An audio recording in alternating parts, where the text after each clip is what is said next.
Sarah Catherine Morrison's hands shook as she counted the coins one last time.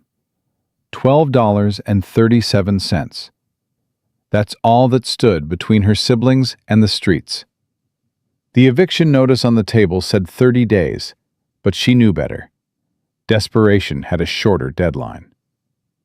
Behind her, 12-year-old Emma pretended to sleep, and 8-year-old Jack clutched his daddy's old rock collection like it could save them.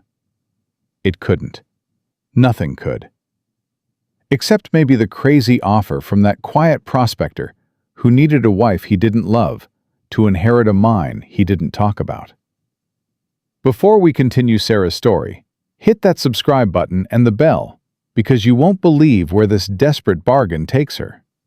And comment what city you're watching from. I want to see how far her courage travels. The summer heat pressed down on Silverton like a heavy hand, making everything harder than it already was. Sarah stood at the window of the one-room schoolhouse, watching the last of her students disappear down the dusty main street. She pressed her palm against the glass, leaving a print in the grime nobody had time to clean anymore. "Miss Morrison." Sarah turned. Chairman Whitmore stood in the doorway, hat in hand, looking everywhere but at her face. A bad sign. "I'll make this quick," he said. "School board voted. Town can't afford a teacher no more. We're real sorry, but—" "How long?" "End of month. 30 days. Sarah's jaw tightened. "Mr. Whitmore, I have siblings depending on—" "I know, miss. Believe me, I know. But my hands are tied. Town's dying. Mine's nearly played out. Folks are leaving." He finally met her eyes. "You're young. Smart. You'll land on your feet. Somewhere else." Somewhere else. As if she could just pack up 2 grieving children and start over in a new town with $12 to her name. "Thank you for telling me," Sarah said, voice flat. After he left, she locked the door and let herself lean against it, just for a moment, just to feel the weight of it. Then she straightened her spine, smoothed her worn dress, and walked the 3 blocks to the boarding house where Emma and Jack waited. They were on the porch. Emma sat reading a book too advanced for her age, their father's medical journal. Jack arranged rocks in careful rows, sorting them by color, by size, by some system only he understood. Jack, inside. We need to talk." Emma's head snapped up. At 12, she'd learned to read disaster in Sarah's voice. "What happened?" "Inside." In their cramped room, one bed they all shared, one trunk with everything they owned, Sarah told them. She watched Emma's face go pale, watched Jack's lower lip start to tremble. "But where will we go?" Emma asked. "I don't know yet." "What about Mama's people back east?" Sarah shook her head. "Her sister wrote last year. Said they can't take us in. They've got their own troubles." Jack's voice came small and scared. "Will they split us up, like Tommy Jenkins when his folks died?"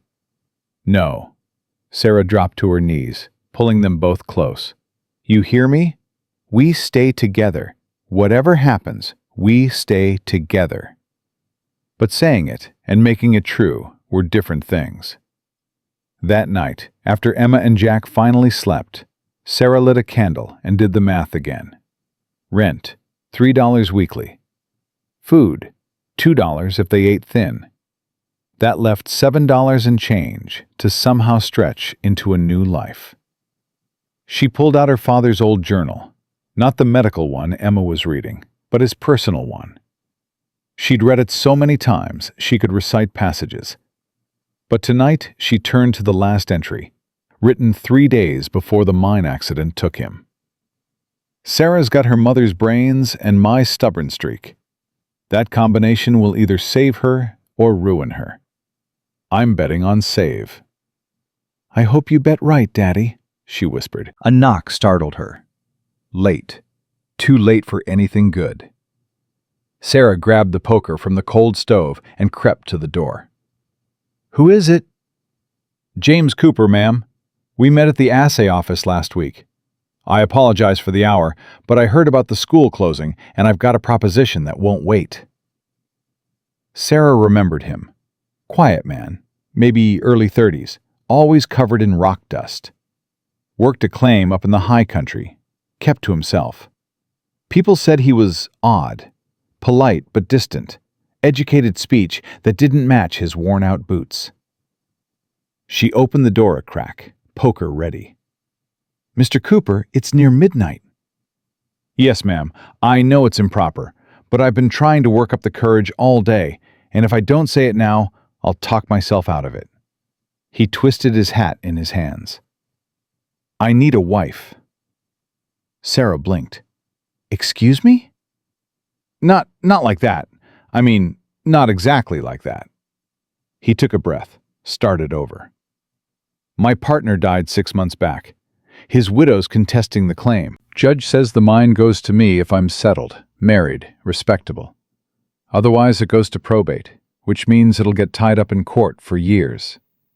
I've got 30 days to prove I'm a family man, or I lose everything I've worked for." "I'm sorry for your troubles, Mr. Cooper, but I don't see—" $500, he said quietly. "That's what I'm offering. A contract marriage. 6 months, separate living arrangements, dissolution clause at the end. You'd have your own space, your own life. I just need a wife on paper." Sarah's hand went slack on the poker. $500. I know it sounds crazy. It is crazy. But I'm desperate, and I heard you might be too. His voice was gentle, not pitying. "I'd treat you and your siblings respectful. Give you all a place to stay, food to eat. When the 6 months are up, you'd have money to start fresh, anywhere you want." "Why me?" "Because you're smart. I've seen you at the general store, negotiating prices, making Mr. Hendricks squirm. Because you're desperate enough to consider it, but principled enough to honor a contract. And because—" he hesitated, "because you've got siblings depending on you, which means you won't run off and leave me worse than I started." Sarah's mind raced. $500. Security for Emma and Jack. 6 months to figure out something more permanent. "I need to think about it." "Fair enough. But Miss Morrison?" "I need an answer by tomorrow night. The judge won't wait longer than that." After he left, Sarah sat in the dark, listening to Emma and Jack breathe. She thought about Tommy Jenkins, 9 years old, sent to live with an uncle who worked him like a mule.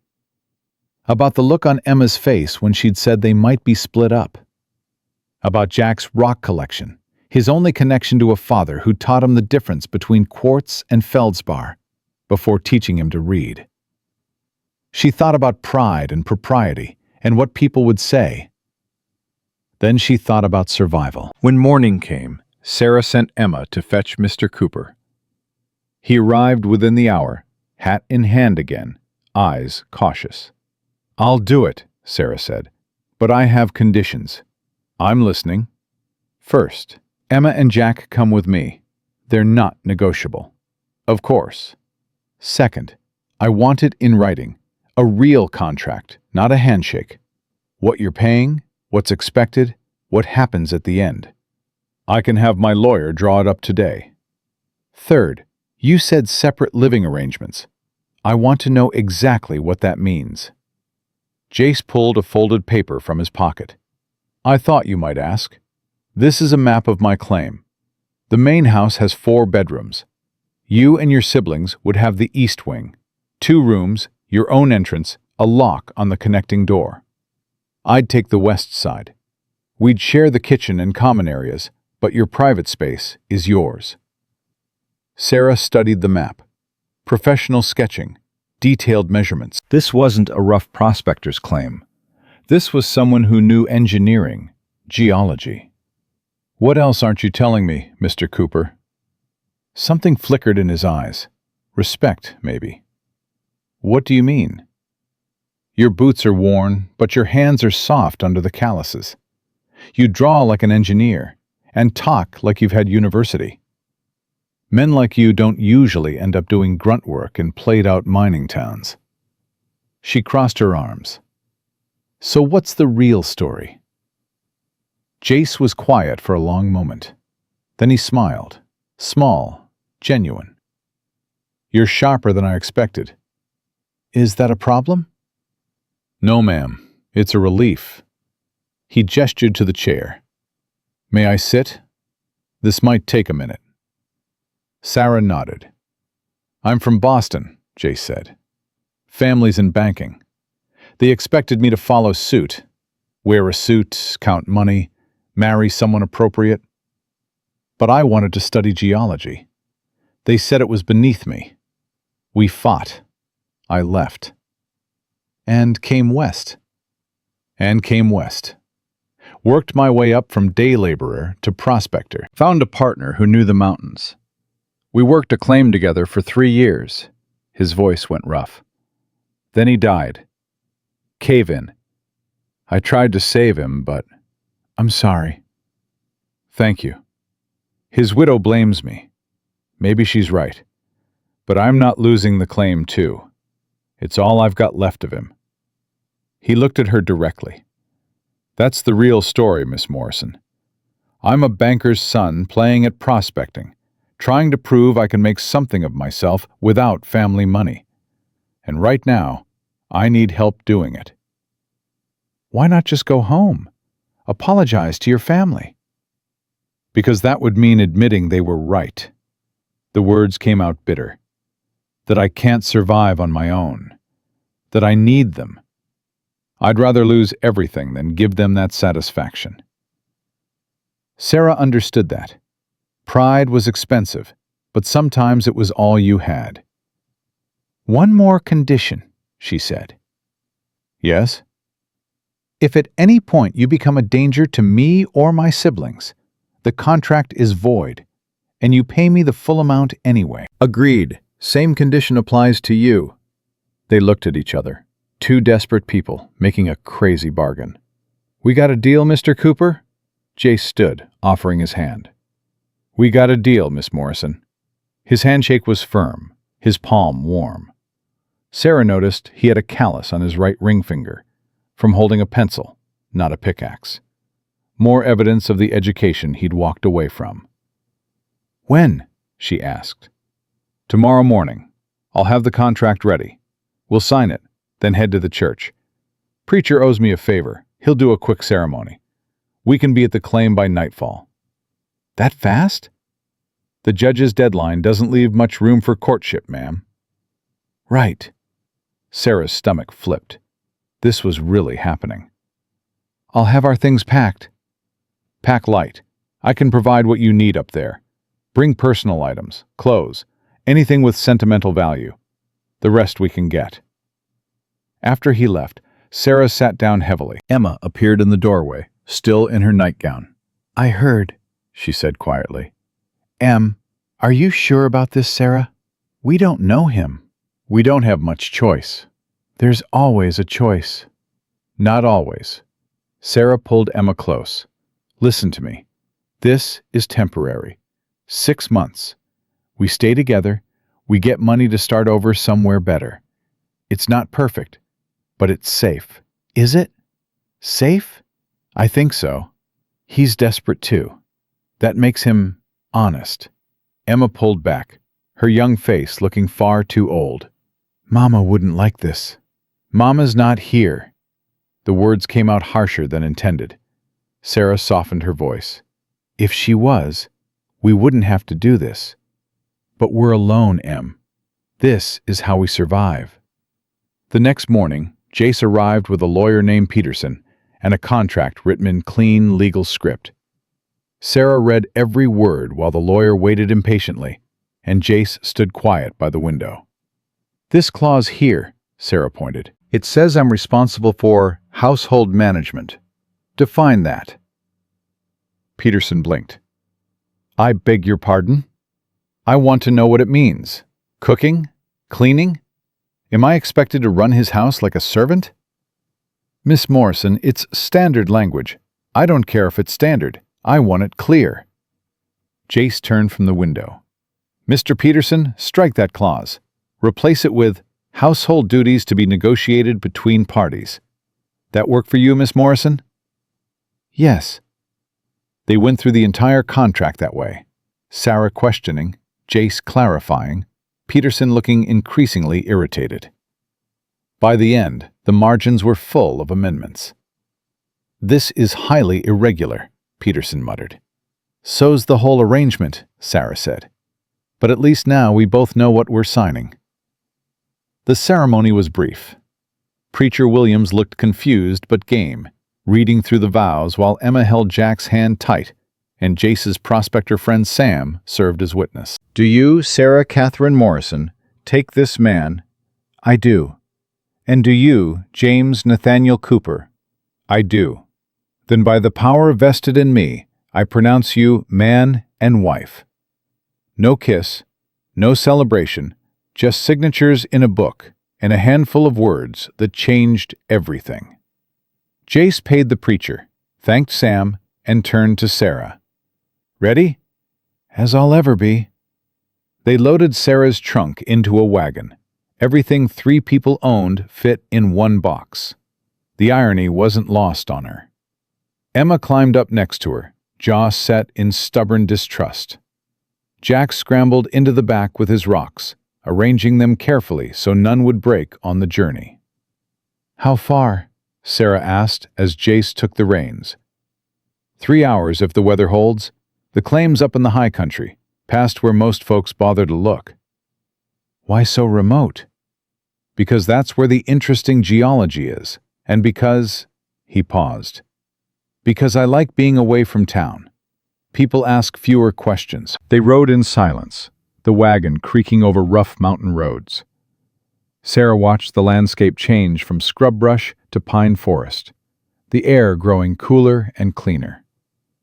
Emma dozed against her shoulder. Jack made a game of counting different rock types they passed. Mr. Cooper, Sarah said eventually. You can call me Jace.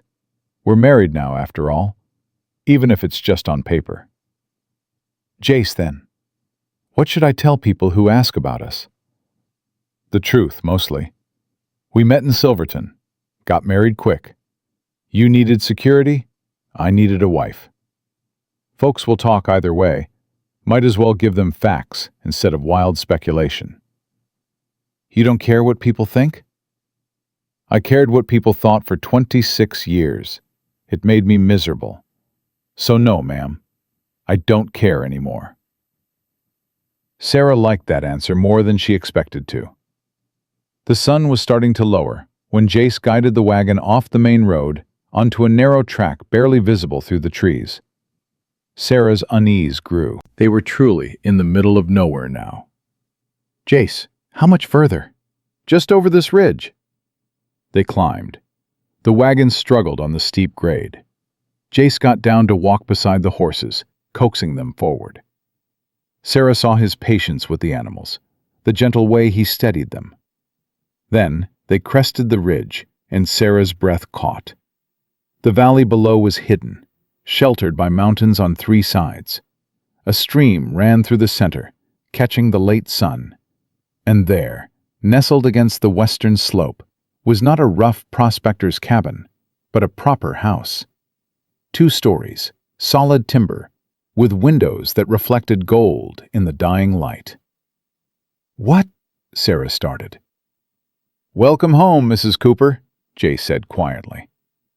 Emma jerked awake. Sarah, look at... I see it. Jack scrambled to the front. Is that where we're living? Really? Jace glanced at Sarah's face, reading her shock. I should explain. Yes, Sarah said tightly. You really should. He took a breath. The mine's been more successful than I let on. A lot more successful. I didn't lie exactly, I just... Didn't mention you're actually rich? I'm not rich. My family's rich. This is different. This is mine. He met her eyes. I know I should have told you. But if I had, would you have believed me? Or would you have thought I was some crazy rich man with ulterior motives? Sarah wanted to be angry. She had a right to be angry. But he wasn't wrong. How successful is the mine? Successful enough that the claim's worth fighting over. That's all you need to know right now. No, Sarah's voice went hard. We're married. I signed a contract. I deserve the whole truth. Jace studied her for a long moment. Then he nodded. Fair. Come on, I'll show you. He guided the wagon down into the valley. As they got closer, Sarah saw more details. The careful construction, the glass windows, the covered porch. This wasn't new money flashy. This was solid, built-to-last quality. A man emerged from the house as they approached.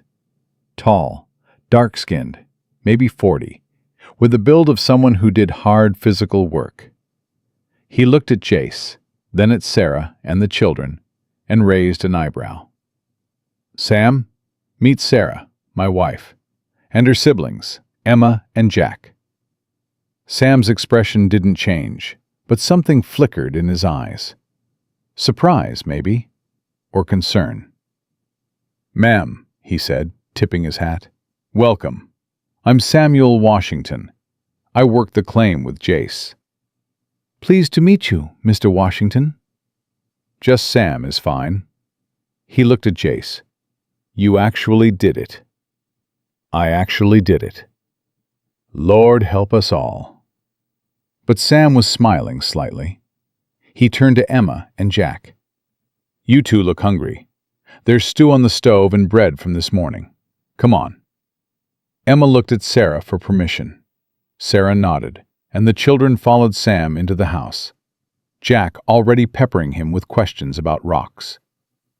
Alone now, Sarah turned to Jace. Show me. The mine. Whatever you've been hiding. Show me now. Sarah. Don't Sarah me. We made a deal based on you being a struggling prospector who needed a marriage certificate. If that's not true, I want to know what is. Jace's jaw tightened. Then he gestured toward a path leading up the slope. This way. They walked in silence, the evening cool now, the first stars appearing. The path wound through pine trees, then opened onto a cut in the mountainside. Heavy timber framed an entrance, and rails led into the darkness. This is it, Jace said. The Silver Girl Mine. Silver? Lot of silver, one of the richest veins in the territory. He pulled a lantern from a hook, lit it. You want the whole truth? Come see. Sarah hesitated. Then she lifted her skirts and followed him into the mine. The tunnel was shored up professionally, every beam placed with precision. Jace led her down, deeper, until they reached a chamber with a lantern light caught on walls that sparkled, literally sparkled, with silver ore. My God, Sarah whispered. We've taken out about $50,000 worth so far, and we're not even close to played out. Jace set the lantern down. That's why my partner's widow is fighting. That's why I need to be married. Because this mine, this is everything. My proof that I can make it on my own, and I'm not losing it. Sarah stared at the gleaming walls, her mind trying to process.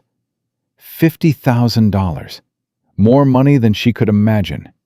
More than her father had made in his entire life. Why didn't you tell me? Her voice echoed in the chamber. Because I needed to know you'd marry me for the right reasons. She spun on him. The right reasons? I married you out of desperation. Exactly. Not because you saw dollar signs. Not because you wanted to social climb. Because you needed to save your family, and I offered a solution. He stepped closer. Sarah, I've had women chase me before, back in Boston, when they knew who my family was. They didn't see me. They saw a bank account with legs. I couldn't trust any of them. So you lied. So I didn't volunteer information you didn't ask for. His voice was steady. Everything I told you was true. I do need a wife on paper for 6 months. I will give you separate quarters and privacy. You will get $500 at the end. The only thing I didn't mention was that I can actually afford to pay you that much." Sarah wanted to argue, but looking at his face, earnest, defensive, proud, she understood. He'd been hurt, betrayed by family, by expectations, by people who'd wanted him for what he had instead of who he was. Just like she'd been desperate enough to marry a stranger. "Okay," she said finally. "Okay?" "Okay, I understand. I don't like it, but I understand." She looked around the silver-veined chamber. "But no more secrets, Jace. We're in this together now, for better or worse, even if it's just for 6 months." "No more secrets," he agreed. They walked back up to the house in the gathering dark. Inside, Sam had fed the children and was showing Jack his own rock collection. Specimens labeled and organized on shelves that covered an entire wall. "You like geology?" Jack asked, eyes wide. "I like understanding what I'm looking at," Sam said. "World makes more sense when you know what things are made of." Emma sat at the table, eating stew, but watching everything with suspicious eyes. When Sarah entered, she jumped up. "Is everything all right?" "Everything's fine, Em," Sarah hugged her. "We're going to be fine." That night, in the room Jace had designated as hers, spacious, clean, with a real bed and a window overlooking the valley, Sarah lay awake, listening to Emma and Jack breathe in the adjoining room. The door to the west wing was closed, locked from both sides, just as promised. She'd done it, married a stranger, come to a hidden valley, learned her husband was secretly rich. And somehow, against all logic, she felt safer than she had in months. Tomorrow would bring new challenges, questions to answer, a life to figure out. But tonight, for the first time since her father died, Sarah Catherine Morrison, no, Sarah Cooper now, let herself breathe. They'd survived. Whatever came next, they'd face it together. Sarah woke to voices she didn't recognize and sunlight too bright for the boarding house. Then she remembered. The mine, the marriage, the hidden valley that wasn't supposed to exist. She pulled on her dress and found Emma already awake, sitting rigid on the edge of the bed they'd shared, staring at the locked door that led to Jace's side of the house. "He hasn't tried to open it," Emma said without looking at Sarah. "I've been listening since dawn." He's not going to." "You don't know that." "I know the contract says, contracts don't stop men who want something." Emma's voice was too old, too knowing. At 12, she'd already seen too much of what men could do. Sarah sat beside her sister, took her hand. "Listen to me. If he breaks the terms, we leave. I've got the contract in my trunk. Mr. Peterson kept a copy. We're protected. Paper doesn't protect anybody." Before Sarah could answer, Jack burst through the connecting door from his room, face flushed with excitement. "Sarah, there's a whole library downstairs, real books. And Sam says he'll teach me about minerals after breakfast and—" "Slow down," Sarah caught him, smoothed his wild hair. "You already made friends with Sam? He's nice. He knows everything about rocks. He said Papa would have liked the specimens they've got here." Emma stood abruptly. "Papa's dead. Don't talk about him like he'd approve of this." "Emma!" Sarah's voice came sharp. But Emma was already gone, slamming out into the hallway. Jack's face crumpled. "I didn't mean—" "I know, honey. She's just scared. Give her time." Sarah kissed his forehead. "Go wash up. I'll talk to her." She found Emma on the porch, arms crossed, jaw set in that stubborn Morrison way their father used to tease about. Sarah leaned against the railing, didn't push. "You want to yell at me?" Sarah asked finally. "Go ahead. What's the point? You already did it. Married him. Brought us here. To keep us together. We don't know him. Emma spun to face her. "We don't know anything about him except he's got money and he lied about it. Men with money think they can buy anything, including us." "He's not buying us. He's paying me for a service." "That's worse. That makes you—" Emma stopped, bit her lip. "Makes me what? Say it." "Nothing. Forget it."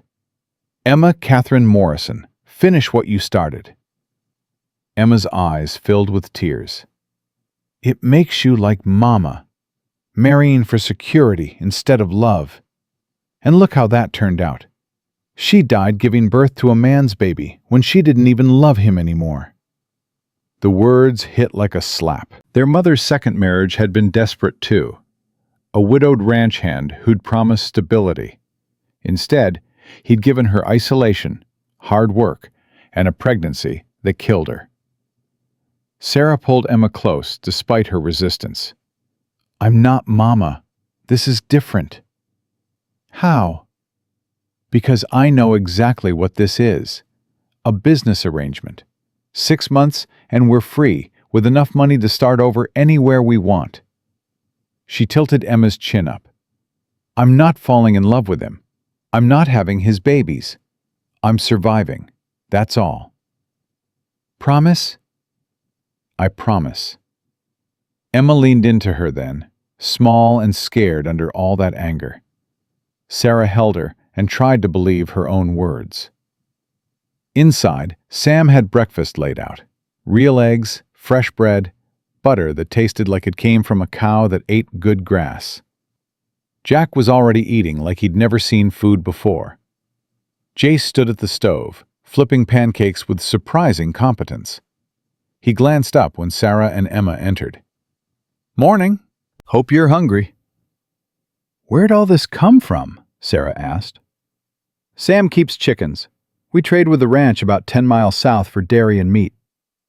Jace slid pancakes onto plates. "Turns out being neighborly has advantages even in the middle of nowhere." Sam snorted. "You mean I'm neighborly. You're the hermit who hides in his mind for weeks." "I don't hide. I work." "Same thing with you." Their easy banter felt practiced, comfortable. How long had they been partners? Sarah realized she didn't actually know. "How long have you two worked together?" she asked, sieving. 3 years, Sam said. "Since Jace showed up with more education than sense, and I needed someone who could actually read an assay report." "Sam was my partner's foreman," Jace added. "When Thomas died, I asked him to stay on. Best decision I ever made." "Second best," Sam corrected, looking pointedly at Sarah. "Getting married was smarter." Emma made a noise that might have been disagreement, but didn't say anything, just pushed eggs around her plate.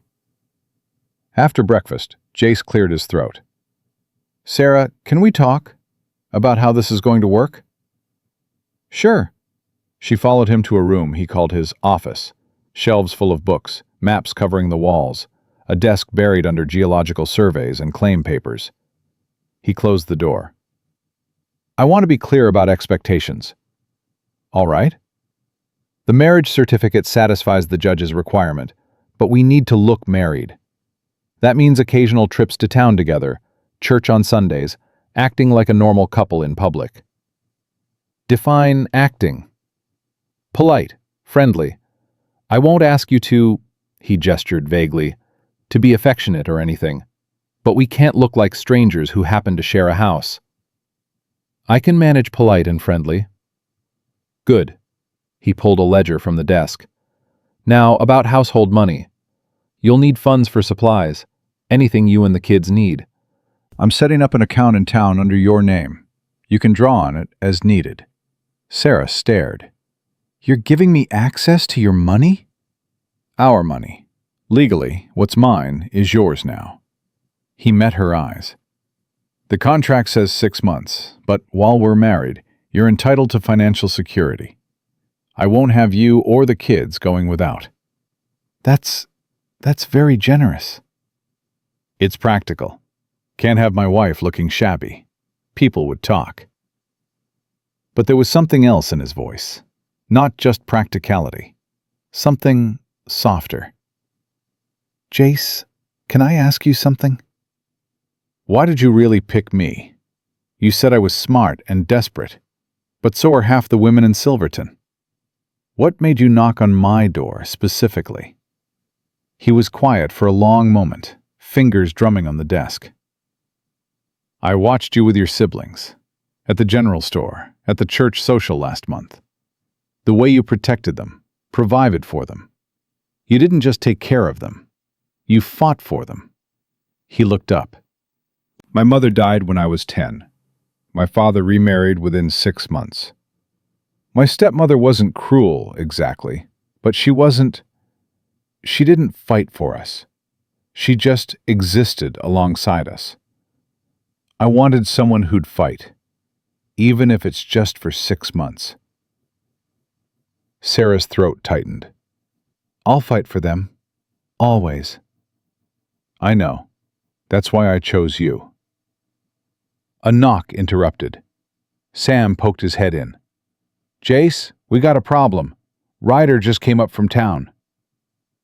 Jace's expression shifted instantly. "What kind of problem?" "The legal kind. Mrs. Thomas's lawyer is here." Sarah watched Jace's jaw clench. "Already? I just filed the marriage certificate 3 days ago."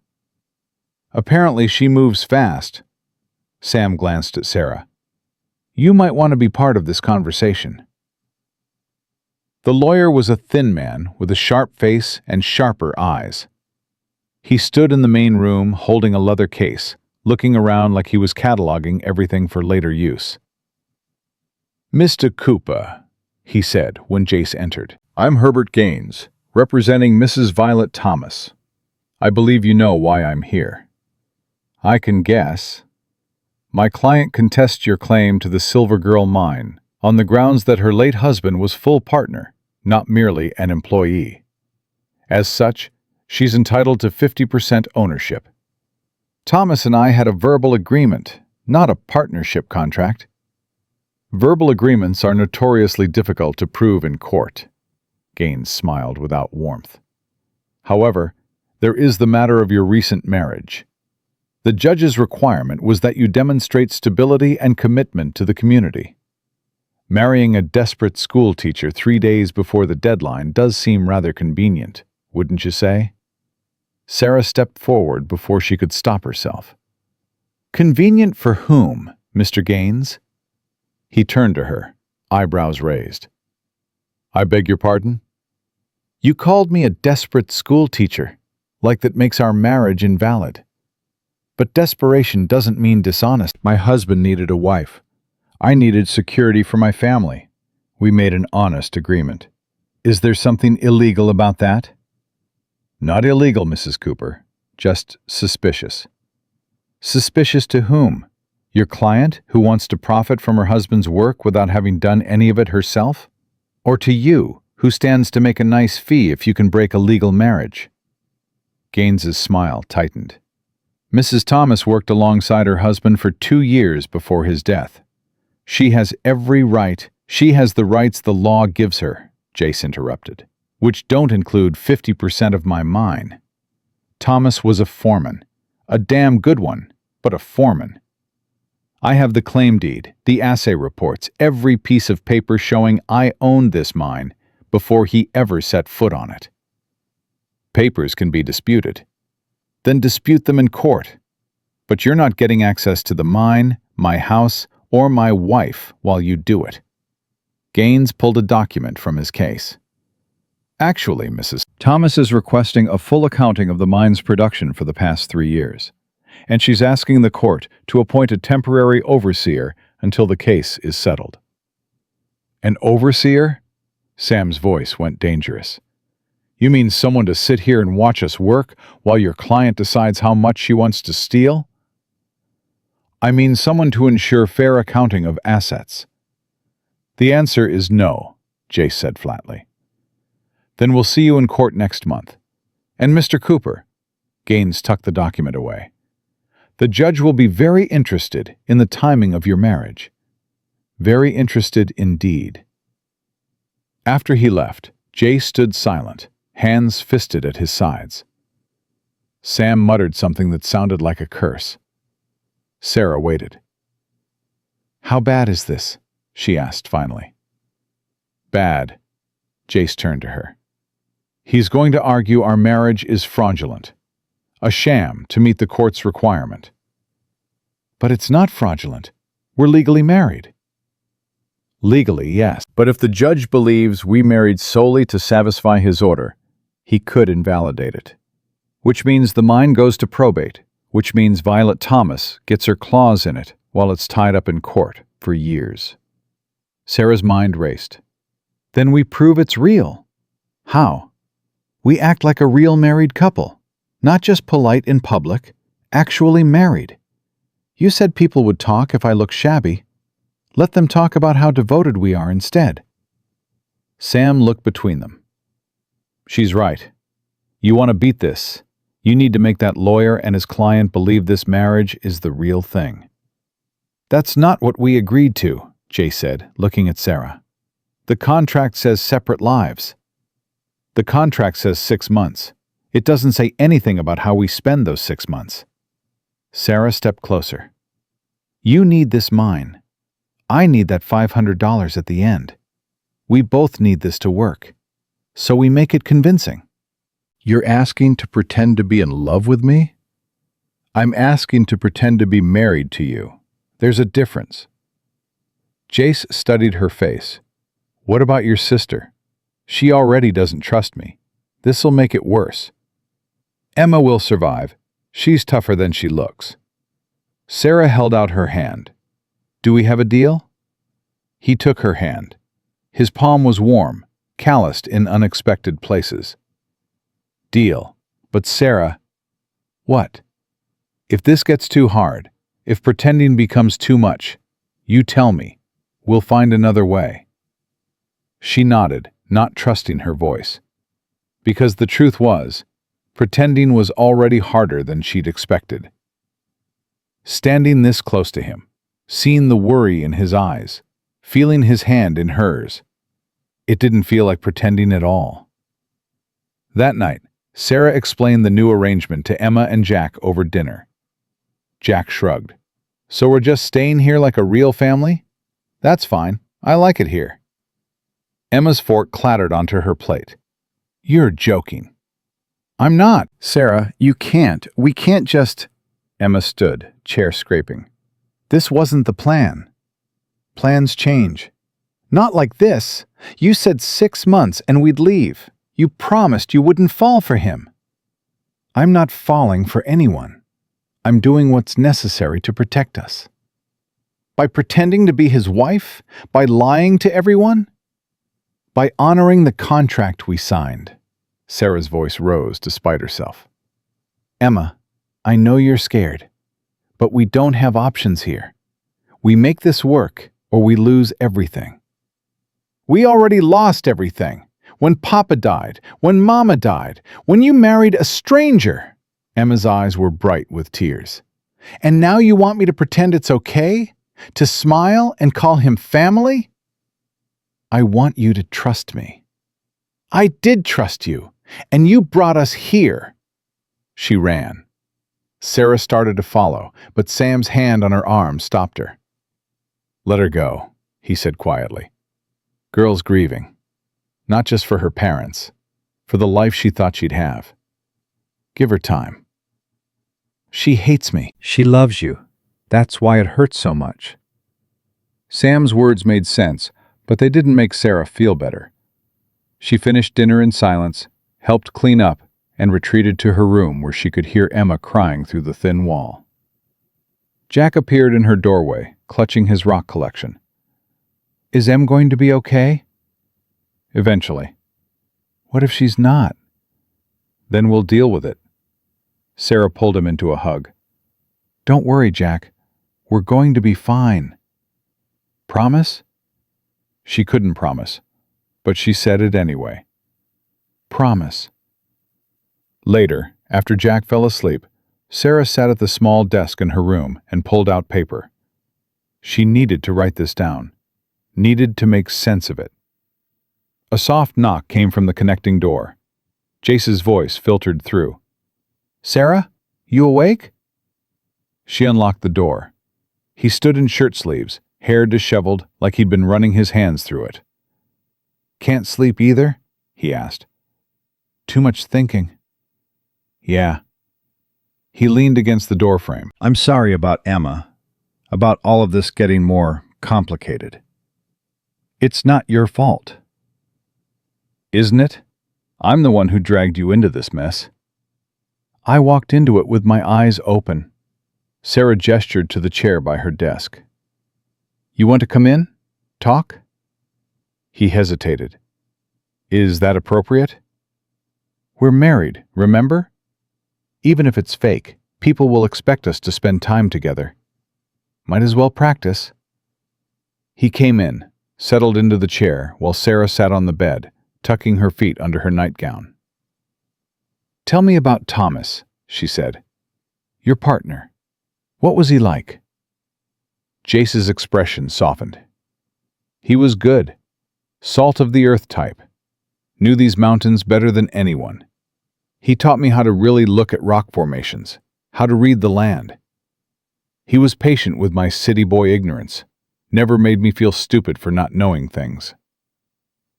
"How did he die?" "Cave-in. We were expanding a shaft and the supports gave way. I was outside. He was inside."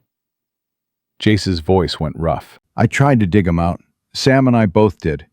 But by the time we got to him, I'm sorry. Violet blames me. Says I pushed too hard, worked too fast, cut corners. Maybe she's right." "Did you cut corners?" "No, but I can't prove that. And even if I could, he's still dead because we were mining silver that I wanted to find." He looked at her. "You ever feel responsible for something, even when you know logically it's not your fault?" Sarah thought about her mother dying in childbirth, about not being there when it happened because she was at school, about all the ways guilt worked, regardless of logic. "Yeah," she said. "I know that feeling." They sat in comfortable silence. Sarah noticed the way lamplight caught in his hair, the tired lines around his eyes. He looked younger like this, vulnerable. "Can I ask you something?" Jace said. "And you can tell me to mind my own business." "Ask." "Emma said something earlier about your mother remarrying. What happened?" Sarah took a breath. She didn't talk about this, not even with the kids. But something about the late hour and Jace's honesty made her want to. "Mama was lonely after Papa died. There was a ranch hand, seemed decent, hard-working. She married him 6 months after the funeral. We moved to his place, 20 miles from town." Sarah picked at the quilt. "He wasn't cruel, just absent. Worked dawn to dark, barely spoke. Mama got pregnant. I think she hoped it would bring them closer. Instead, she hemorrhaged during delivery. Baby died too. By the time we got a doctor out there, it was too late." "God, Sarah, how old were you?" 17. Emma was 9. Jack was 5. We stayed with the stepfather for a few months, but he didn't want us. Sent us back to Silverton with $50 and a wagon. We've been on our own since." "That's why Emma doesn't trust easily." "That's why Emma doesn't trust at all." Sarah met his eyes. "She watched our mother marry for security and die for it. Now she's watching me do the same thing." "But you're not dying." "Not yet, but she's waiting for it to go wrong. Because in her experience, everything goes wrong eventually." Jace stood, crossed to the window. "I won't let anything happen to you, or to them. That's not part of the contract, but I'm promising it anyway." "Why?" "Because I know what it's like to lose people, and I know what it's like to be blamed for it." He turned to face her. "I won't be the reason another family falls apart." Sarah felt something shift in her chest. This wasn't just about the mine or the money or even the marriage. This was about two broken people trying to protect what little they had left. "Jace?" "Yeah?" "Thank you for being honest with me, for not treating me like a fragile thing that needs protecting from the truth." "You're about as fragile as bedrock, Sarah Cooper. Anyone who thinks otherwise is a fool." He said goodnight and left. Sarah locked the door behind him and lay in bed, staring at the ceiling. Fragile as bedrock. She liked that. The next few days fell into a rhythm. Mornings, Sarah helped with breakfast and household tasks. Afternoons, Jace taught her about the mine, how to read assay reports, understand claim boundaries, track production.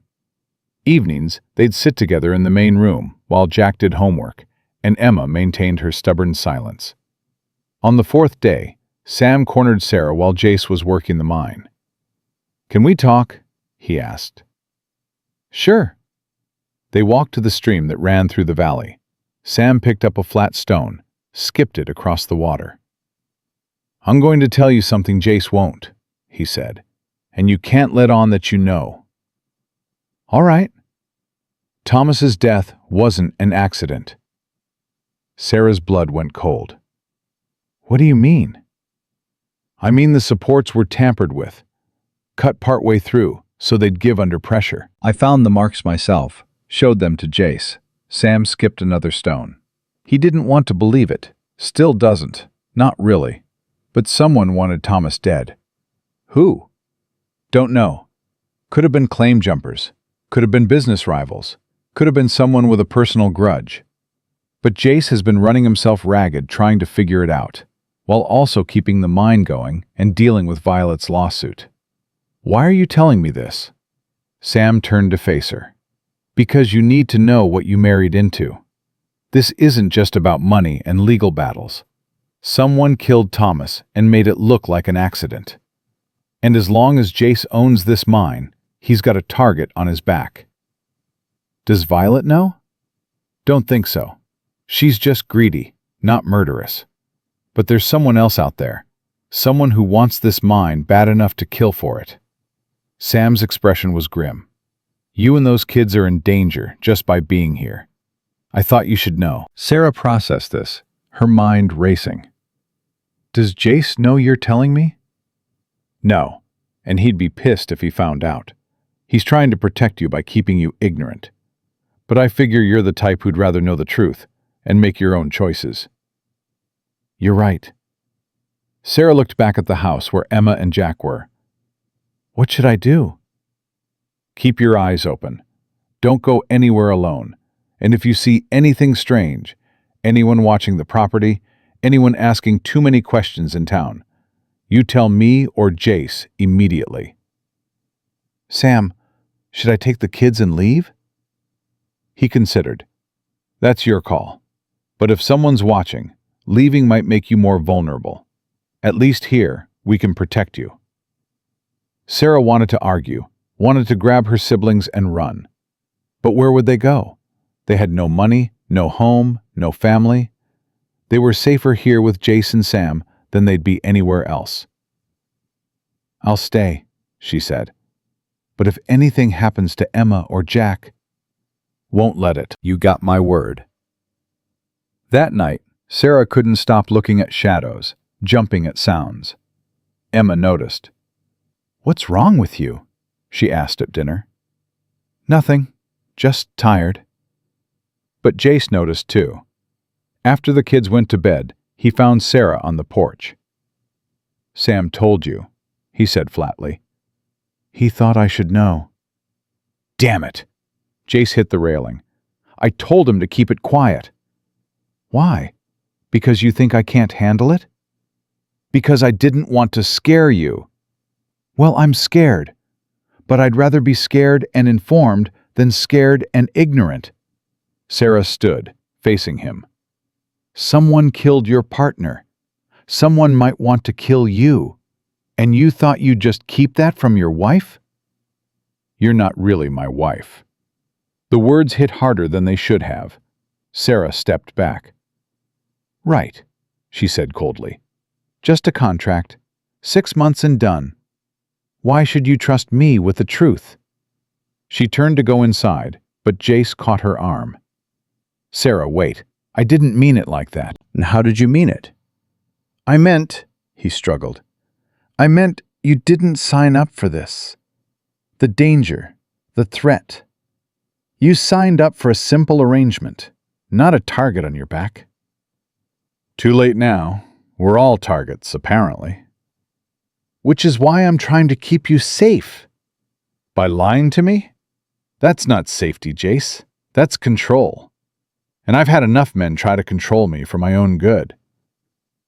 They stared at each other, anger and fear crackling between them. "You're right," Jace said finally. "I should have told you. I'm sorry." Sarah hadn't expected the apology. It took the wind out of her anger. "Okay," she said. "Okay.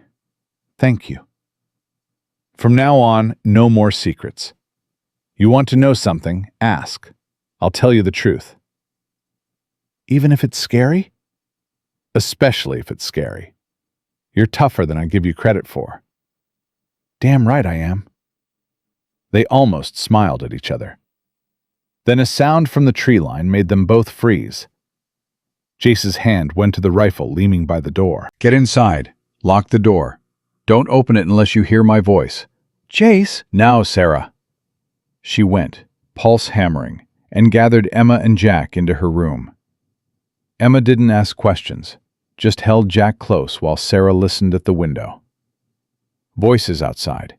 Jace and Sam talking low. Then silence. 5 minutes passed like hours. Finally, a knock. "Sarah, it's me. Open up." She recognized Jace's voice and unlocked the door. He stood there with Sam, both looking tense. "What was it?" she asked. "Someone was watching the house. Took off when we spotted them." Jace's jaw was tight. "Sam and I will take shifts tonight. You and the kids stay inside." "For how long?" "Until we figure out who's out there and what they want." Emma's voice came small from behind Sarah. "Are we safe here?" Jace looked at her, really looked at her for the first time. "I'll make sure you are. That's a promise." Emma didn't answer, but she didn't argue either. Progress, Sarah thought. That night, Sarah lay awake listening to footsteps on the porch. Jace's watch. She thought about contract marriages and real danger, and the way her life had become something she never could have imagined 3 weeks ago. Somewhere in the darkness, someone was watching. Someone wanted them gone. But Sarah Morrison Cooper had survived worse than threats in the night. She'd survived losing both parents, raising 2 kids alone, and marrying a stranger. She'd survived this, too. Morning came with frost on the windows, and Sam looking like he'd aged 10 years overnight. Sarah found him at the kitchen table, coffee gone cold in his cup, rifle across his lap. "Anything else?" she asked. "Nothing. Whoever it was, they're gone. For now." Jace came in from outside, face grim. "Found tracks. 2 men, maybe 3. Watched the house for at least an hour before we spotted them." Sarah's stomach dropped. "What do they want?" "Same thing everyone wants. The mine." Jace poured himself coffee. "We're going to town today. All of us." "Why?" "Because hiding up here makes us look guilty. Makes it look like we've got something to hide. We need to show our faces, act normal. Let people see we're really married." "With someone watching us?" "Especially with someone watching. Let them see we're not scared." But Sarah was scared. She was terrified. She just wasn't about to show it. Emma appeared in the doorway, Jack behind her. Both kids looked like they'd barely slept. "We're going to town," Sarah said before Emma could ask. "All of us. Get dressed in your Sunday clothes." "Why?" Emma's voice was sharp with suspicion. Because your sister and I need to act like a proper married couple, Jace said, meeting Emma's glare head-on. And proper married couples go to town together, with their families. We're not. You're right. You're not my family. But the people in town don't know that. And for the next 6 months, we need them to believe you are. He turned to Jack. You got a problem with that, son? Jack shook his head. Sarah noticed he didn't correct the word son. Good. We leave in 20 minutes. In the wagon, Sarah sat beside Jace while Emma and Jack rode in back. Sam came too, riding alongside with a rifle visible across his saddle. A message to anyone watching. "What exactly are we doing in town?" Sarah asked quietly. Shopping, banking, church social this afternoon. Normal married couple things. And if someone asks about us? We tell them the truth. We met, we married fast, we're making it work. Jace glanced at her. You ready for people to stare? I've been poor my whole life. I'm used to people staring. This'll be different. They'll be looking for cracks, proof we're lying. Sarah straightened her spine. Then they won't find any. Silverton looked smaller than Sarah remembered. Just one main street, maybe 30 buildings, most of them showing wear. People stopped and stared as the wagon rolled past. Mrs. Henderson from the boarding house actually clutched her chest. Sarah Morrison, I heard you'd married, but I didn't believe. Mrs. Cooper now, Sarah said evenly. This is my husband, Jace. And you remember Emma and Jack? Well, my goodness, that was certainly fast. When you know, Sarah smiled, feeling Jace's hand settle on her back. The touch felt more real than it should have. At the general store, Mr. Hendricks couldn't hide his surprise. Mr. Cooper, didn't expect to see you with, that is, I heard you'd married, yes. Jace pulled Sarah closer. My wife needs supplies. Whatever she wants, put it on my account. Sarah felt every eye in the store tracking them. She made herself relax into Jace's side, act like this was normal, like she belonged there. I'll need fabric, she said. Emma's growing out of her dresses, and Jack needs new boots. Of course, Mrs. Cooper. Hendricks still looked stunned. Anything else? Coffee. Real coffee, not the chicory blend. Sugar, salt, flour. Sarah rattled off items like she'd been running a household for years. And I'd like to look at your books. Books? For teaching. I'm starting lessons again. For Jack and Emma, and any other children in the area who need them. That wasn't part of the plan. Jace looked at her, surprised. But he didn't contradict her. That's very generous, Hendricks said. It's practical. Can't have children growing up ignorant. Sarah selected fabric, running her fingers over the material. Better quality than she'd ever afforded before. This blue would suit Emma. Whatever you think is best, ma'am. Outside, Emma pulled Sarah aside while Jace loaded supplies into the wagon. What are you doing? Emma hissed. Playing my part. No, the teaching thing. That wasn't planned. Sarah met her sister's eyes. If we're staying here 6 months, I'm not sitting idle. Those kids in town need education. I can provide it. You're making it permanent, making it real. I'm making it useful. There's a difference. But Emma was right. Sarah was building something here, whether she meant to or not. At the bank, Jace introduced her to the manager. This is my wife. She'll need access to our account. The manager's eyebrows climbed. Your account, sir? Our account. Sarah's signature should carry the same weight as mine. That's highly unusual. I don't care if it's unusual. That's how it's going to be. The manager looked at Sarah like she might sprout horns. Women didn't have banking access. Wives managed household money their husbands gave them, but they didn't sign bank documents. Is there a problem? Sarah asked sweetly. No, ma'am, no problem at all. After signing the papers, they walked to the church where the social was being set up.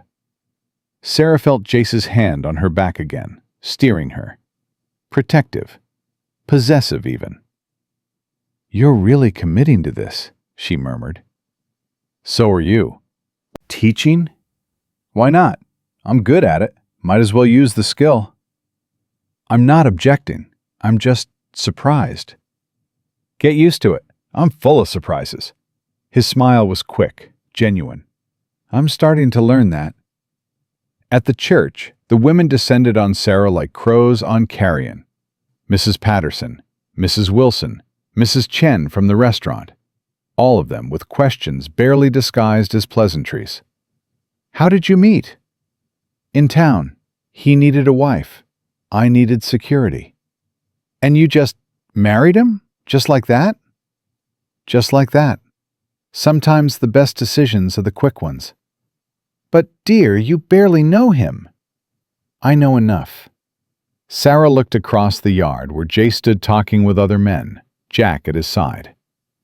"I know he's honorable, kind to children, keeps his word.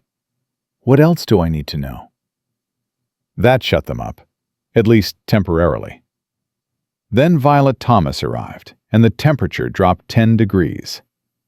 She was younger than Sarah expected, maybe 30, with blonde hair pinned up severe, and a dress that cost more than Sarah had made in a year of teaching. Pretty, in a hard way. Her eyes locked on Sarah immediately. "So you're the new Mrs. Cooper," Violet said, voice dripping honey and poison. "How convenient for my late husband's partner to find a wife so quickly." Sarah stood her ground. "Mrs. Thomas, I'm sorry for your loss." "Are you? Because it seems like you're benefiting quite nicely from it." "I didn't know your husband. I've got no stake in your legal dispute." "Don't you? You're married to the man stealing what's rightfully mine."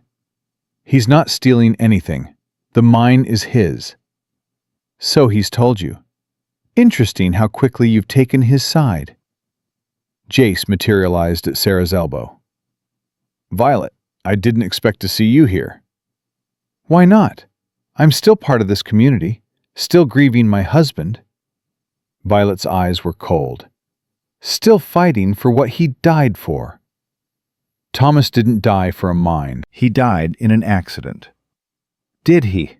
Violet's voice went sharp. "Are you sure about that, Jace? Because I'm not."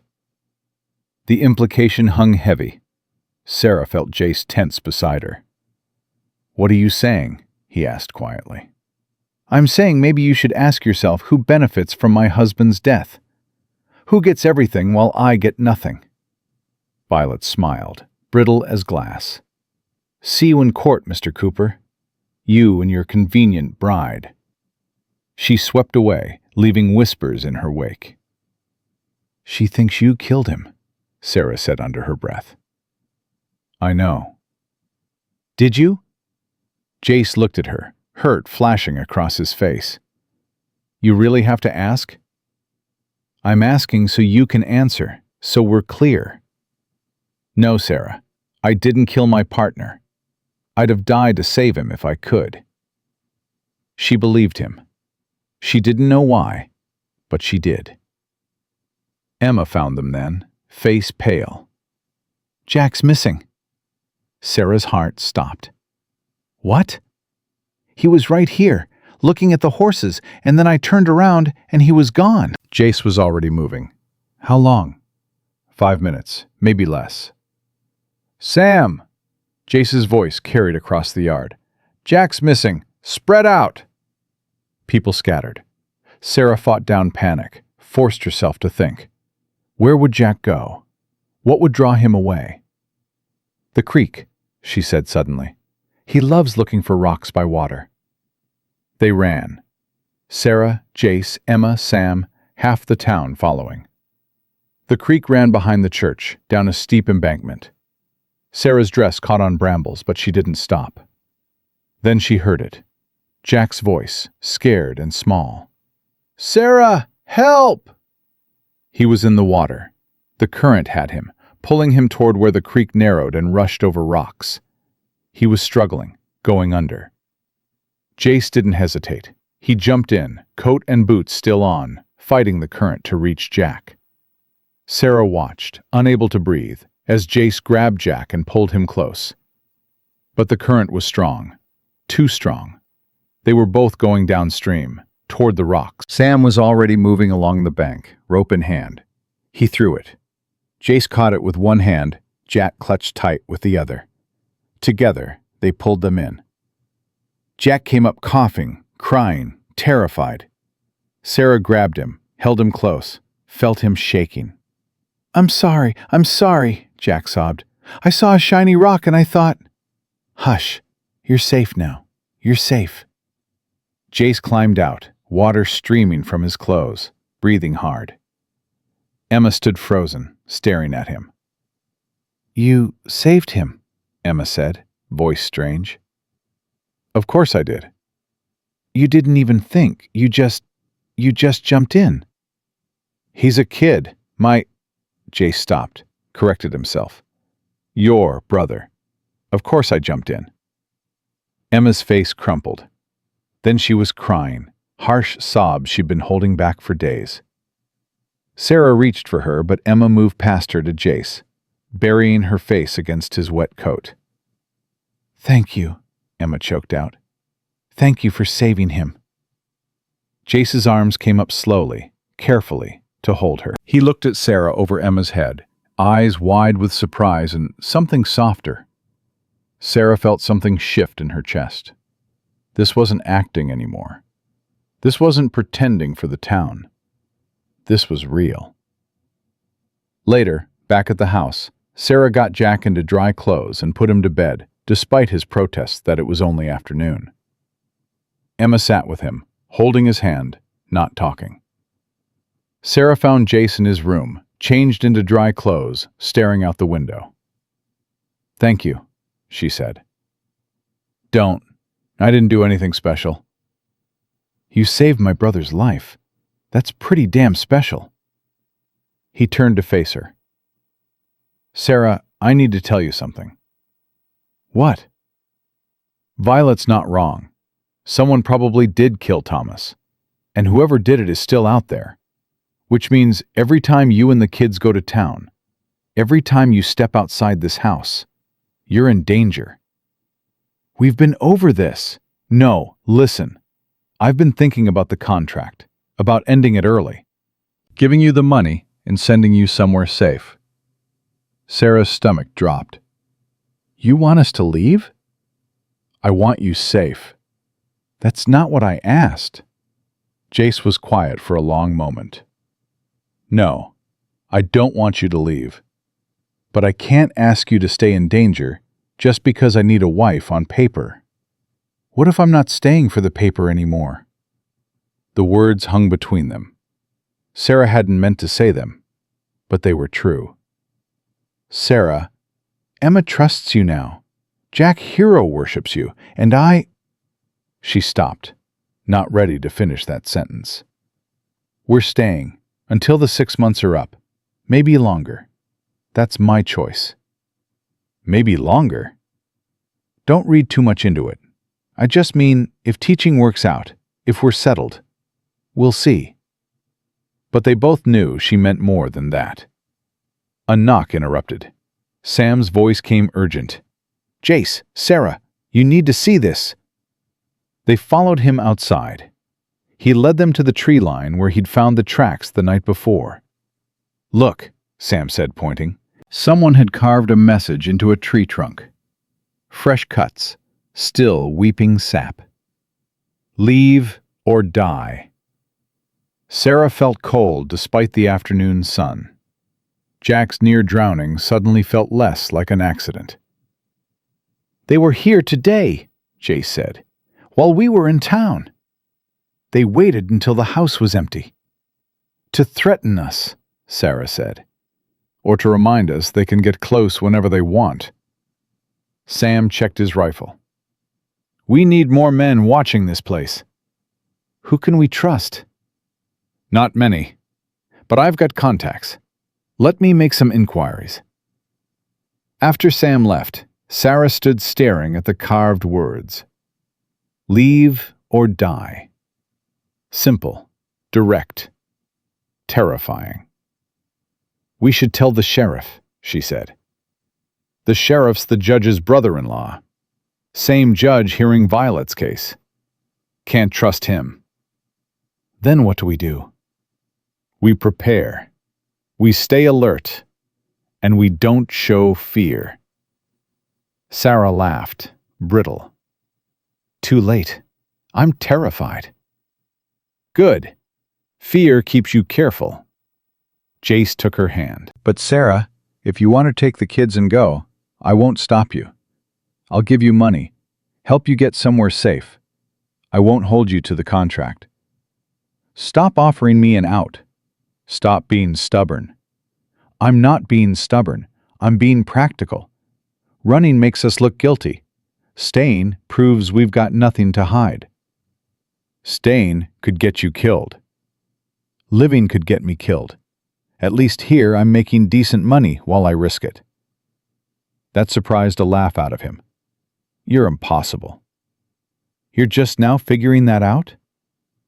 They looked at each other, hands still linked, standing in front of a death threat carved in wood. It should have been terrifying. It was terrifying. But Sarah felt something else, too. Something like certainty. She was staying. Not because of the contract, not because of the money, because she'd started to believe in this strange little family they were building. That night, Emma knocked on Sarah's door. Can I come in? Of course. Emma sat on the bed, picking at the quilt. I owe you an apology. No, let me say it. I've been awful. Angry at you for something that's not your fault. You were trying to save us. I made it harder. Sarah pulled her close. You were scared. You have every right to be. But I was wrong. About Jace. He's not like Mama's husband. He actually cares. Yeah, he does. Are you falling in love with him? Sarah wanted to lie, should lie, but Emma deserved truth. I don't know. Maybe. It's complicated. It's okay if you are. I just want you to be happy, Sarah. You've spent so long taking care of us. You deserve to be happy too. I am happy. Scared, but happy. Emma hugged her tight. Good. Because I think he's falling for you too. The way he looks at you when you're not watching, it's not pretend. After Emma left, Sarah lay awake thinking about that. The way Jace looked at her. The way her heart sped up when he was near. The way pretending was becoming real without either of them meaning it to. 6 months had seemed like forever when she'd signed the contract. Now it seemed far too short. She must have slept eventually because she woke to shouting. Male voices, angry, close to the house. Sarah grabbed her robe and ran. Jace and Sam were on the porch, rifles ready. 3 men sat on horses just outside the fence line. What's going on? Sarah demanded. They're saying we need to leave, Jace said, not taking his eyes off the riders. Saying the mine belongs to someone else. Who? One of the riders spoke. Who we work for ain't your concern, ma'am. Just know we're here to deliver a message. The Silver Girl mine's got new ownership. You've got 48 hours to clear out. Like hell, Jace said. That's your choice, but if you're still here after 48 hours, well, the rider smiled. Things get messy. Might be accidents, like what happened to Thomas. Shame if something happened to them pretty kids of yours. Sarah's blood went cold. But she stepped forward, chin high. You threatening my children? Just stating facts, ma'am. Here's a fact for you. We're not leaving. And if anything happens to my family, I'll hunt you down myself. Contract law, sheriff, judge, I don't care. I'll find you. The rider looked surprised. Then he laughed. You got yourself a wildcat, Cooper. Shame you won't live long enough to enjoy her." They rode off. Jace lowered his rifle, turned to Sarah. "You shouldn't have done that." Someone needed to. "You just made yourself a target." I was already a target. Might as well make sure they know I bite. Sam was grinning despite the situation. "I like her, Jace. You should keep this one." "That's the plan," Jace said quietly. "If she'll have me." Sarah looked at him. He was looking back, and there was nothing fake in his eyes.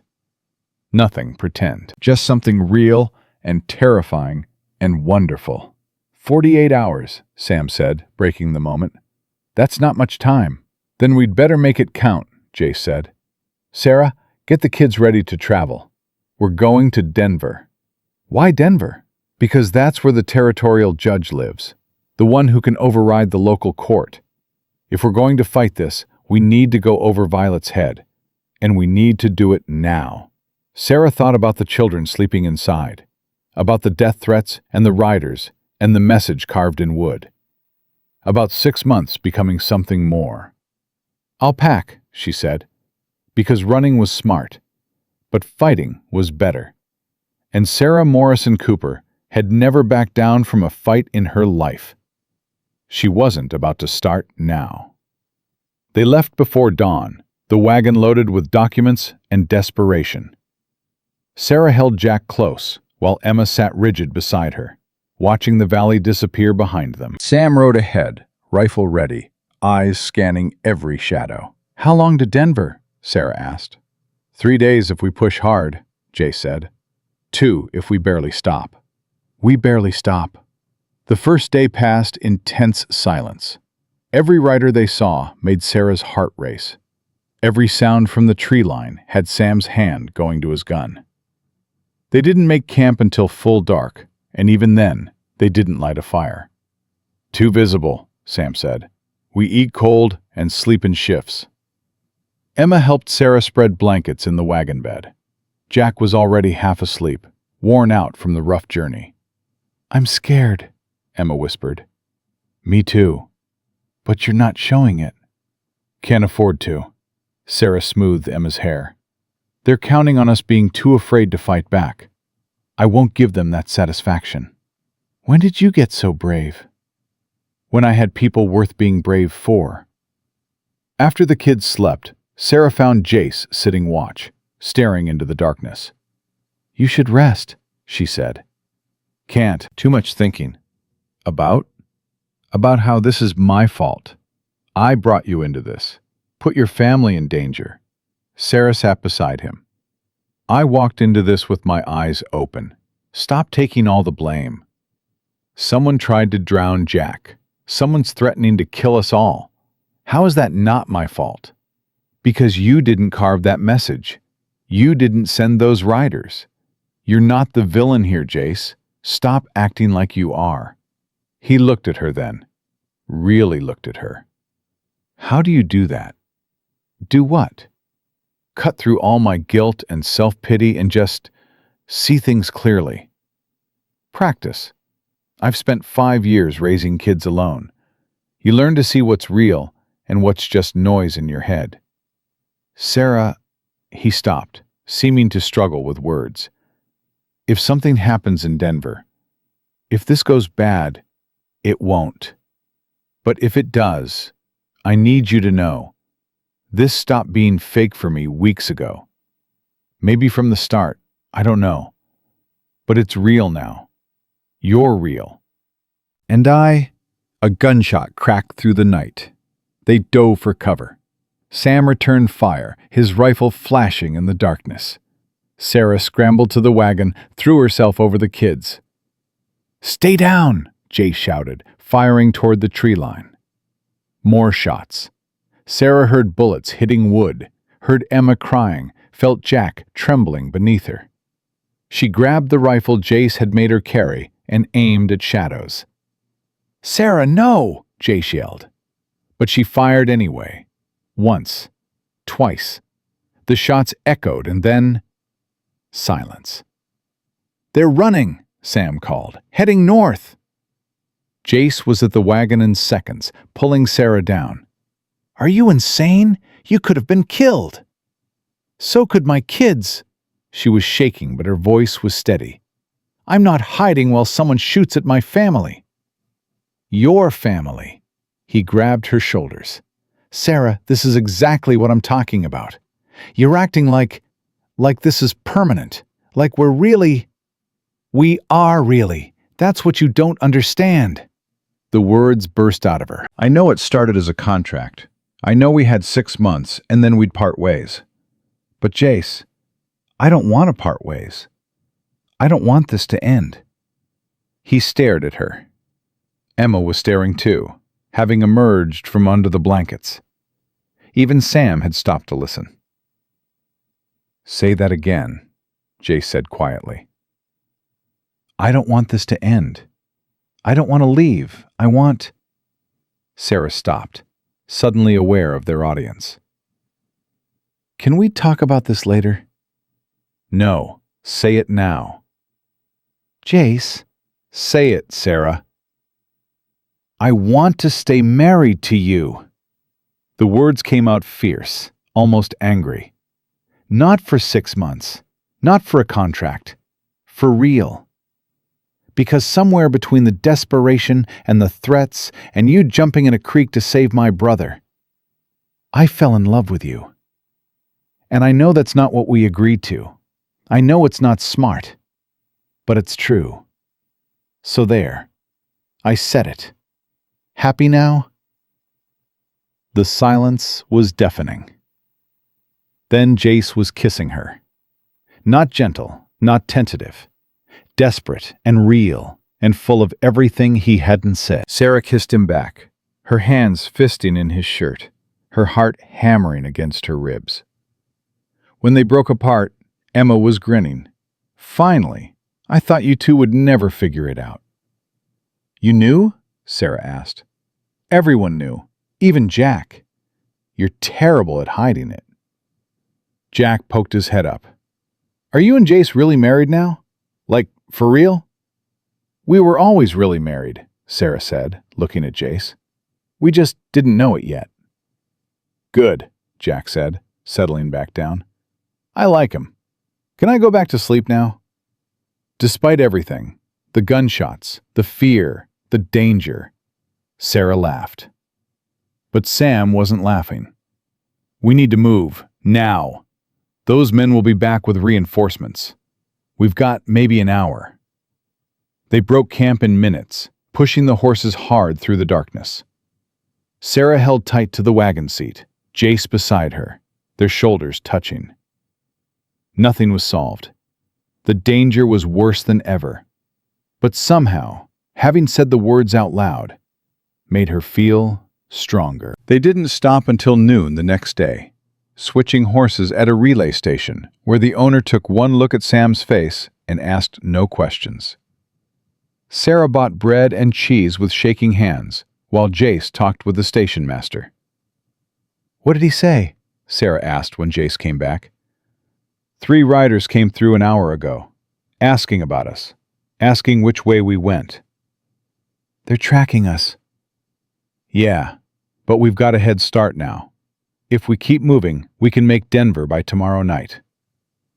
They rode through the afternoon and into evening, stopping only to rest the horses.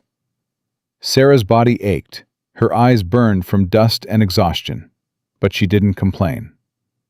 Emma dozed against her shoulder. Jack had fallen asleep hours ago. We're going to make it, Jace said quietly. You sure about that? No, but I'm going to act like I am. That's all we can do. They made camp late that night in a hollow that offered some protection. Sam took first watch while Jace built a small hidden fire. Sarah got the kids settled, then collapsed beside Jace. Tell me about the judge, she said. The one we're going to see. Judge Harlan. He's fair from what I hear. Doesn't like corruption. Doesn't like people being pushed around. Will he see us? He has to. I sent a telegram from the relay station. He knows we're coming. And if he sides with Violet? Then we've lost everything. The mine, the house, probably our lives if those riders catch up to us. Sarah absorbed that. Then we better be very convincing. Sarah, when we see the judge, he's going to ask about our marriage, about whether it's real. It is real. I know that, but proving it, that's different. He'll want to know details, how we met, why we married, whether we're... Jay stopped, cleared his throat. Whether we're actually living as husband and wife. Sarah understood what he was asking. We'll tell him the truth, that it started as an arrangement, that it became something more, that we fell in love despite ourselves. You think he'll believe that? Do you believe it? Jace took her hand, laced their fingers together. Yeah, I do. They reached Denver as the sun was setting on the third day. The city was bigger than Sarah had imagined. Buildings 3 and 4 stories tall. Streets crowded with wagons and people. She felt small and dusty and completely out of place. Where's the courthouse? She asked. Other side of town. But first we're getting rooms and cleaning up. We can't walk in there looking like we've been running for our lives. We have been running for our lives. Judge doesn't need to know that. The hotel clerk looked skeptical when they walked in. 2 exhausted adults, 2 filthy children, and a hard-faced man with a rifle. But Jace paid in advance with gold coins, and the skepticism vanished. 2 rooms, Jace said, adjoining. Make it 3, Sarah corrected. I want Emma and Jack in their own room, with a lock. The clerk's eyebrows rose, but he complied. Upstairs, Sarah scrubbed the kids clean, dressed them in their least worn clothes, and tried to make them look presentable. Emma helped with Jack, while Sarah washed her own face and attempted to do something with her hair. A knock came from the connecting door. Sarah, we need to talk about tomorrow. She opened the door. Jace had cleaned up, shaved, changed into clothes that looked almost respectable. He looked younger without the trail dust, more like the Boston banker's son he used to be. What about tomorrow? The judge is going to grill us about everything. Our marriage, the mine, Thomas's death, the threats. We need our stories straight. Our stories. Jace, I'm not lying to a judge. I'm not asking you to lie. I'm asking you to be strategic. There's a difference. Tell me. He pulled out papers covered in notes. Violet's lawyer will argue our marriage is fraudulent, that we married to circumvent the court's requirement. We need to prove it's real. It is real. But it didn't start that way. That's what they'll attack. So we need to show how it evolved. Show that we're genuinely committed to each other. How do we prove feelings, Jace? How do we prove love? By showing we know each other. Little details. Things only real couples would know. He handed her the papers. I wrote down everything I know about you. Your favorite color. How you take your coffee. The way you chew your lip when you're thinking. You should do the same about me. Sarah looked at the papers. He'd listed dozens of things, tiny observations she hadn't realized he'd noticed. The way she always checked on the kids before sleeping. How she couldn't sleep without a window cracked open. Her habit of counting things when she was nervous. You really paid attention, she said softly. Of course I did. Sarah, I've been in love with you since you questioned every clause in that contract. I just didn't know how to say it. She kissed him then, soft and slow. When they broke apart, she pressed her forehead to his. We're going to win tomorrow, she said. We're going to win because we're telling the truth. Because this is real. And truth is stronger than lies. I hope you're right. I'm always right. You should know that by now. That night, Sarah barely slept. She lay in bed, running through scenarios, imagining the judge's questions, planning her answers. Through the connecting door, she could hear Jace pacing, equally restless. Morning came too fast. They dressed carefully, Sarah in the blue dress she'd bought in town, Emma and Jack in their Sunday clothes, Jace in a proper suit that made him look like a different person. Sam stayed at the hotel to watch their belongings and keep an eye out for the riders. The courthouse was intimidating. Stone columns, wide steps, people in expensive clothes coming and going. Sarah held Jack's hand tight and felt Emma pressing close to her other side. "Ready?" Jace asked. No, but let's do it anyway. Inside, a clerk directed them to Judge Harlan's chambers. The hallway was full of people, lawyers, plaintiffs, defendants, all waiting their turn. Sarah saw Violet Thomas at the far end, her lawyer beside her, both of them looking confident. "Mrs. Cooper," Violet's voice carried down the hall. "How brave of you to show your face." Sarah didn't respond. She just kept walking, head high, refusing to be baited. The clerk called them in. Judge Harlan's chambers were smaller than Sarah expected, lined with law books and smelling of old paper.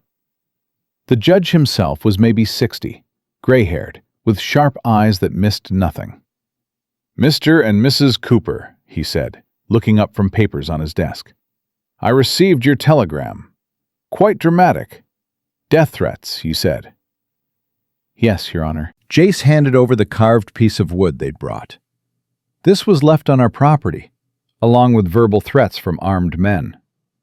The judge examined the carving. "And you believe these threats are connected to Mrs. Thomas's lawsuit?" "We know they are. The men specifically mentioned the mine, said it had new ownership." "That's a serious accusation." The judge looked at Sarah. "Mrs. Cooper, do you corroborate your husband's testimony?" I do, Your Honor. I was there when the men came. They threatened my children specifically. "Your children?" My siblings, Emma and Jack. Sarah gestured to the kids sitting behind her. I've been their guardian since our mother died 3 years ago. The judge made notes. "And how long have you been married to Mr. Cooper?" 6 weeks. 6 weeks. Rather sudden, wasn't it? Yes, sir, but not fraudulent. I didn't say it was fraudulent, Mrs. Cooper. I simply noted it was sudden. He looked at Jace. "Mr. Cooper, why did you marry so quickly?" Because I needed a wife to satisfy your predecessor's requirement, and because I wanted to marry Sarah specifically. Why her specifically? Jace glanced at Sarah.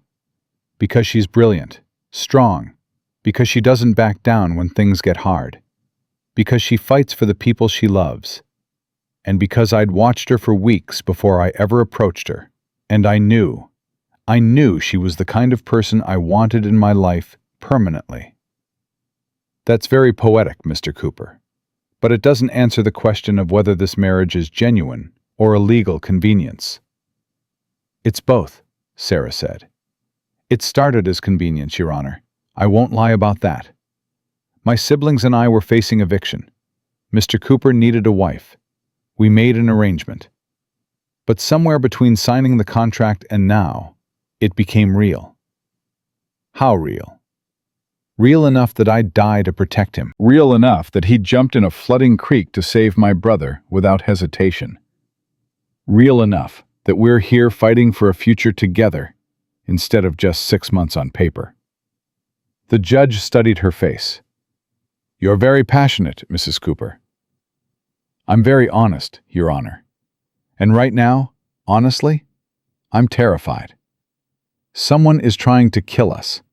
They've shot at us, threatened our children, carved death threats on our property. And I think—" Sarah stopped, glanced at Jace. "Say it," Jace said quietly. "I think Violet Thomas knows who's doing it." The room went silent. "That's slander," the judge said sharply. It's speculation based on evidence, Your Honor. The threats started right after her lawsuit was filed. The men who came to our property said the mine had new ownership. Who benefits if we're dead or driven away? Not us. Mrs. Thomas. You're accusing a widow of attempted murder? I'm asking questions that need answering. A knock interrupted. The clerk poked his head in. Your Honor, Mrs. Thomas and her lawyer are here. They're demanding to be present for this proceeding. The judge sighed. Let them in. This is getting interesting. Violet entered with her lawyer Gaines, looking furious. Your Honor, I demand to know what lies these people are spreading about me. Mrs. Cooper suggests you may know something about threats made against her family. That's absurd. I'm grieving my husband. I would never. But Violet's face had gone pale. Mrs. Thomas, the judge said slowly, do you know anything about threats made against the Coopers? Of course not. Then you won't mind if I send deputies to interview the men who've been watching their property. What men? I don't know anything about— Your Honor, Gaines interrupted, my client is not on trial here. No, but she will be if I find evidence she's been intimidating witnesses and threatening court-involved parties. The judge stood. Deputy, a uniformed man appeared. I want men sent to the Silver Girl mine. Find anyone watching the property. Bring them in for questioning. Now. Yes, Your Honor. As the deputy left, Violet swayed. Her lawyer grabbed her arm. Your Honor, this is highly irregular. So is attempted murder, Mr. Gaines. The judge turned to Jace.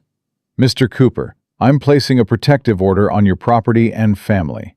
No one is to approach without law enforcement present.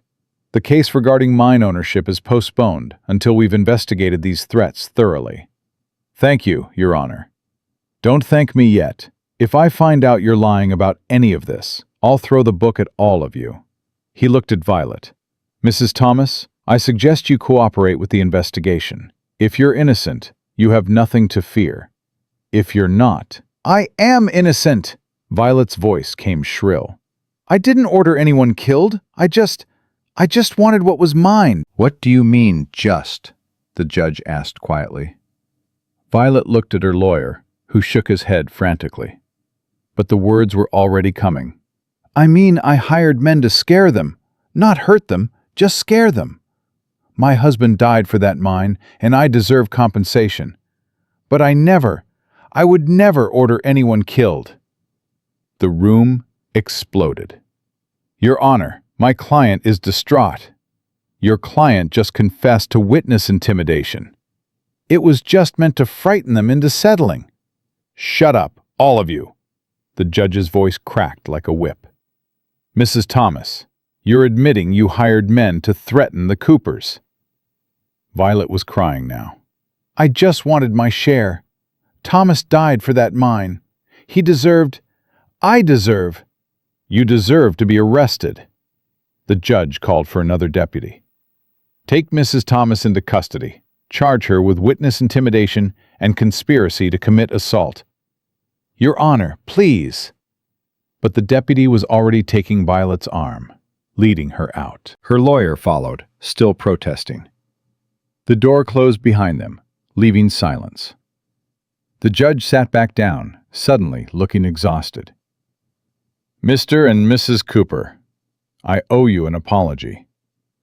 For what? Jace asked. For doubting your marriage was genuine.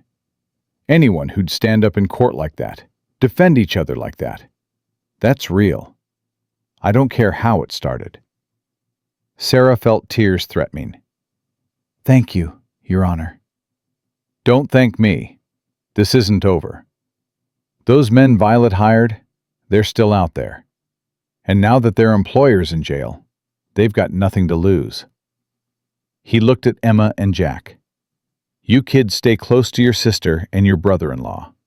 Don't go anywhere alone. Understood? They nodded, wide-eyed. Good. Now get out of here. Go somewhere safe. I'll send word when it's secure to return home. Outside the courthouse, Sarah's legs nearly gave out. Jace caught her, held her up. We did it, she breathed. We actually did it. You did it. That speech, Sarah, you were incredible. I just told the truth.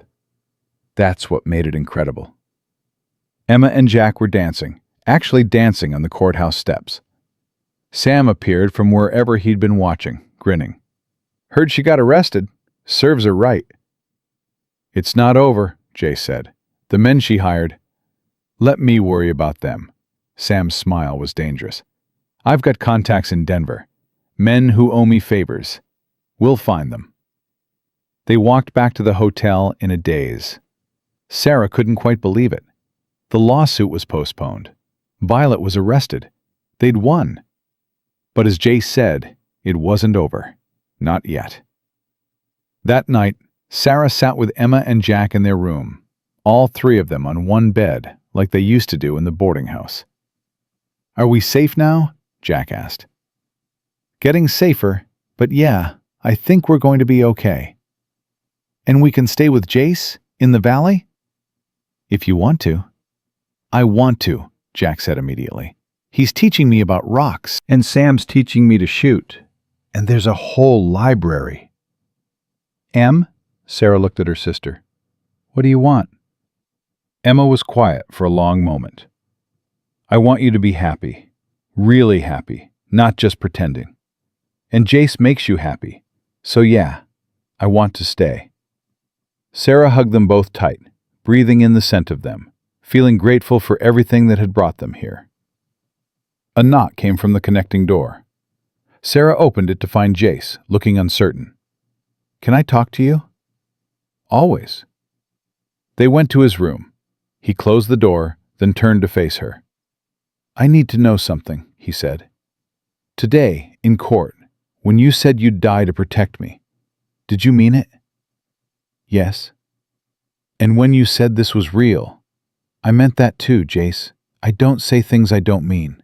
You should know that by now. I do, He ran a hand through his hair. Sarah, the 6-month contract. We can tear it up. Make this a real marriage. No end date, no dissolution clause, if that's what you want. Is that what you want? I want you, however I can have you, for as long as you'll stay. Sarah crossed to him, took his face in her hands. Then let's tear up the contract.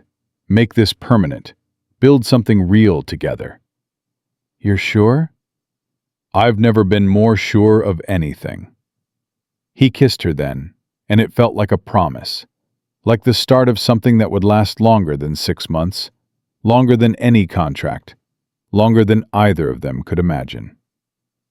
Outside, Denver hummed with night sounds. Somewhere, dangerous men were still looking for them. Somewhere, threats still loomed. But in this room, with this man, Sarah felt safe, felt home, felt like she'd finally found where she was meant to be. And that was worth fighting for, worth risking everything for, worth loving for. Sarah woke to pounding on the door. She grabbed her robe and opened it to find Sam, face grim. They found the men, he said without preamble. 2 of them. Dead. Jace appeared behind Sarah, half-dressed. What? Shot. Both of them. Bodies left in an alley, 3 blocks from here. Sarah's blood went cold. Who killed them? That's the question. Sam glanced down the hall. Deputies want to talk to us. Now. At the station, a hard-faced deputy named Morrison interrogated them for 2 hours. Where were they last night? Did they hire anyone? Did they have enemies besides Violet Thomas? We were at the hotel, Jace said for the 3rd time. All night. The desk clerk can confirm it. And you didn't leave? Not even for a minute? Not even for a second. We were with the children. The deputy turned to Sarah. Mrs. Cooper, did your husband leave the room at any point? No, we were together the whole time. Both of you? In the same room? Sarah felt her face heat. Yes. The deputy made notes, his expression unreadable. Finally, he set down his pen.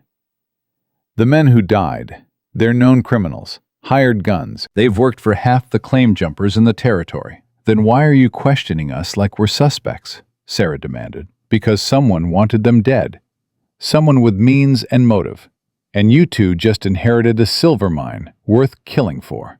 We didn't kill anyone, Jace said flatly. Maybe not, but someone did. Someone who wanted them silenced before they could talk about who hired them. Sarah's mind raced. You think Violet had them killed? From jail? Violet Thomas has been in a cell since yesterday. No visitors except her lawyer. No way to give orders. The deputy leaned forward. Which means someone else is involved. Someone we haven't identified yet. The implication hung heavy. This wasn't over. It was bigger than they'd thought. They were released with warnings to stay in town. Sarah felt eyes on them as they walked back to the hotel. Every shadow seemed threatening. Every stranger could be an enemy. Jace, she said quietly. If Violet didn't order the killings, who did? I don't know. But we need to find out before they come for us.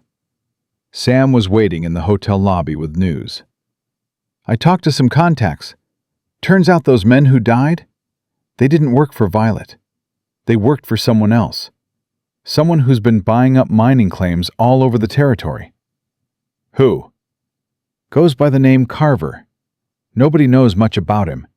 Stays in the shadows. Uses intermediaries.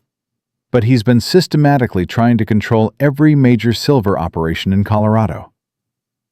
Sarah felt sick. So Violet was just a pawn? Someone used her lawsuit as cover. Looks that way. She probably did hire some men to scare you. But the serious threats? The death note, the shooting, Thomas's murder. That was all Carver. Why kill his own men? Jace asked. Loose ends. They knew too much. Probably tried to blackmail him. Sam's expression was dark. And if he's willing to kill them, he'll have no problem killing us. That night, they held a council of war in Jace's room. Emma and Jack were asleep next door, blissfully unaware of how bad things had gotten. We can't go back to the valley, Jace said. Not until we know who Carver is and what he wants. We can't hide in Denver forever either, Sarah argued. We have a life there, a home we might not live to enjoy. So what do you suggest? We run? Give up everything? I suggest we stay alive. They glared at each other, fear making them sharp. Sam cleared his throat. There might be another way. We find Carver first, confront him, end this. How? Sarah asked. Nobody knows who he is. Somebody knows. Violet's lawyer might. He was handling the lawsuit. He had to have contact with whoever was really pulling the strings. Jace stood. Then we talk to Gaines. He won't talk. Attorney-client privilege. He will if his client's life depends on it. They found Gaines the next morning at his office. The lawyer looked haggard, like he hadn't slept in days. Mr. Cooper, Mrs. Cooper, I have nothing to say to you. 2 men are dead, Jace said. Violet's in jail, and someone is still trying to kill us. You want that on your conscience? I don't know what you're talking about. You know exactly what I'm talking about. You know who really hired those men. You know who Carver is. Gaines's face went white. I never said that name. You didn't have to. Your face just did. The lawyer sat down heavily. You don't understand. If I tell you anything, I'm a dead man. If you don't, we're all dead. Sarah leaned forward. Mr. Gaines, I've got a 12-year-old sister and an 8-year-old brother who've already lost both parents. You want them to lose me too? Is that who you are? Gaines was silent for a long moment. Then he pulled a flask from his desk drawer, took a long drink. Carver isn't a person. It's a company. Carver Mining Consortium. They've been buying claims for 2 years. Legitimate at first. Then they started using intimidation, threats. When that didn't work, he stopped. They started killing, Jace finished. I didn't know. Not at first.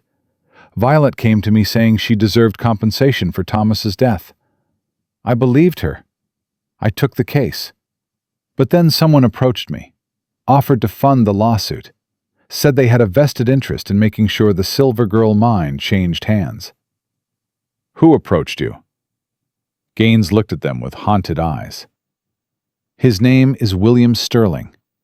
He's the public face of Carver Mining. But the real owner, the one calling the shots? He took another drink. Nobody knows. Sterling won't say. But whoever it is, they've got resources, money, connections. They can make people disappear. Where do we find Sterling? Sam asked. He's got an office on Blake Street. But you're crazy if you think you can just walk in there and... Watch me, Jace said. They left Gaines looking terrified and headed for Blake Street. The Carver mining office was a 3-story building that screamed money. Marble steps, brass fixtures, a doorman who looked at them like they were dirt. We're here to see William Sterling, Jace said. Do you have an appointment? No, but he'll want to see us. Tell him Jace Cooper is here, from the Silver Girl mine. The doorman's expression flickered. Fear. He disappeared inside. He's going to send thugs, Sam muttered, hand on his gun. But instead, the doorman returned. Mr. Sterling will see you. 3rd floor, end of the hall. They climbed the stairs, Sarah's heart pounding with each step. This was insane. Walking into the enemy's lair. But they needed answers. Sterling's office was opulent. Rich carpet, expensive paintings, a desk that probably cost more than most miners made in a year. The man behind it was maybe 50, well-dressed, with cold eyes and a smile that didn't reach them. Mr. Cooper, Mrs. Cooper, and you must be the famous Sam Washington. Sterling gestured to chairs. Please, sit. We'll stand, Jace said. Suit yourself. I assume you hear about the unfortunate situation with Mrs. Thomas. We're here about murder, intimidation, attempted murder, all the crimes your company's been committing. Sterling's smile didn't waver. Strong accusations. Do you have proof? We have Gaines. He'll testify. Will he? Attorneys have a tendency to remember their professional obligations when faced with the choice between honoring them and dying. But let's say, hypothetically, that Carver Mining has taken an interest in your property. What would you say to a very generous buyout offer? I'd say go to hell, Jace said. Even if refusing means endangering your beautiful wife? Your young siblings-in-law? Sarah stepped forward before she could stop herself. You threaten my family again, and I'll kill you myself. Sterling laughed. I like you, Mrs. Cooper. You've got spirit. It's a shame you married so poorly. You could have done better than a Boston boy playing prospector. How do you know I'm from Boston? Jace asked quietly. I make it my business to know everything about properties I acquire, including your family background. Nathaniel Cooper's son, aren't you? The disappointment who ran away to play in the dirt? Jace's hands fisted, but he stayed calm. You know my father? I know everyone who matters. And your father matters very much in certain banking circles. Sterling leaned back. In fact, it was your father who brought the Silver Girl mine to my attention. Suggested I look into acquiring it. He seems to think you're wasting your potential out here. The betrayal hit Jace like a physical blow. Sarah saw it in his face, the pain of it.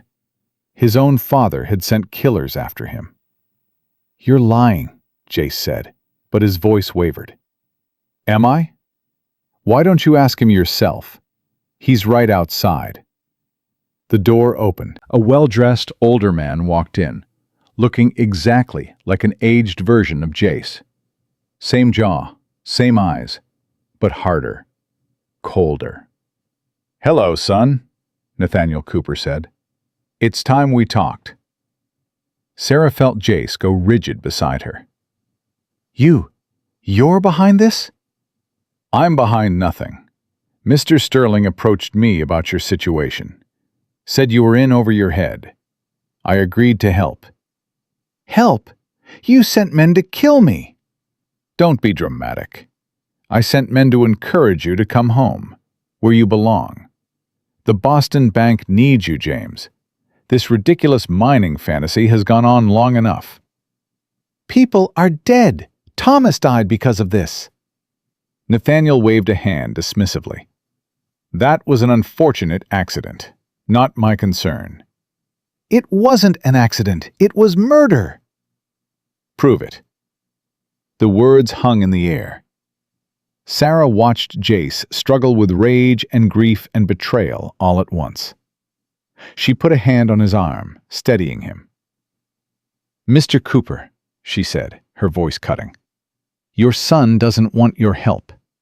He doesn't want your money, and he sure as hell doesn't want to go back to Boston.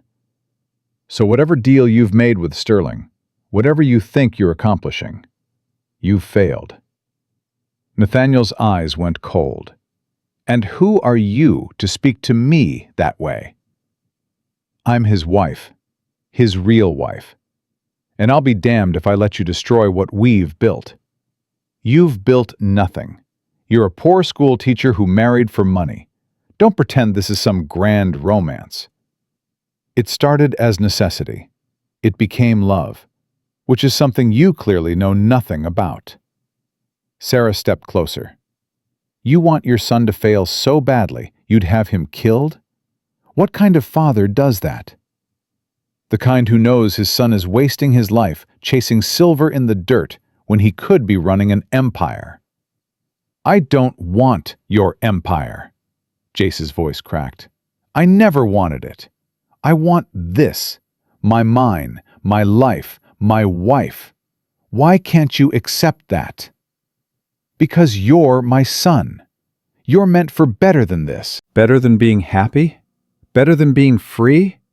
Better than being with someone who actually loves me?" Jace grabbed Sarah's hand. "This is better, Father. This is everything I want. And if you can't see that, then you don't know me at all." Nathaniel looked at them, really looked, and something in his face shifted. Doubt, maybe, or the first glimpse of understanding. "You really love her," he said quietly. "With everything I have." "And you," Nathaniel turned to Sarah, "you love him? Not his money, not his name, him?" "I love him despite those things. I'd love him if he had nothing.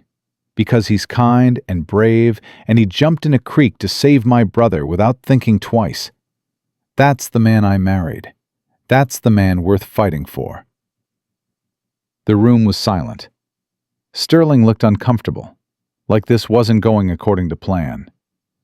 Sam had his hand on his gun, ready for anything. Finally, Nathaniel spoke. "Mr. Sterling, our deal is off." "What? But we agreed." "I said it's off. Leave my son's mine alone. Leave his family alone. You've been paid well enough already. Your deposit was non-refundable. Keep it. Just end this. Now." Sterling's face went hard. "That's not how this works, Mr. Cooper. I've invested time and resources. I've eliminated obstacles. I'm not walking away empty-handed. You don't have a choice." "Actually, I do." Sterling pulled a gun from his desk drawer. "I was prepared for this possibility. You've all been very helpful coming here. Saves me the trouble of hunting you down." Sam moved, but Sterling was faster. "Don't. I'll shoot Mrs. Cooper first. Then the boy. Then you can all watch before I finish you." "You'll never get away with this," Jace said. "Of course I will. I'll say you came here threatening me. I defended myself, with Nathaniel Cooper as my witness." Sterling looked at Jace's father. "Unless you want to be complicit in your son's murder, you'll back my story." Nathaniel's face was ashen. "I never meant... This wasn't supposed to..." "Too late for regrets." Sterling cocked the gun. Sarah's mind raced. They needed a distraction, something to buy them time. She thought about the documents on Sterling's desk, the evidence he'd been stupid enough to leave out. Evidence of conspiracy, of murder, of everything. "Wait," she said. "Before you kill us, I want to know something. Why the Silver Girl specifically? There are dozens of mines in Colorado. Why ours?" Sterling smiled, pleased to explain. "Because it's the richest. The main vein runs deeper than anything else in the territory. Your husband found something special.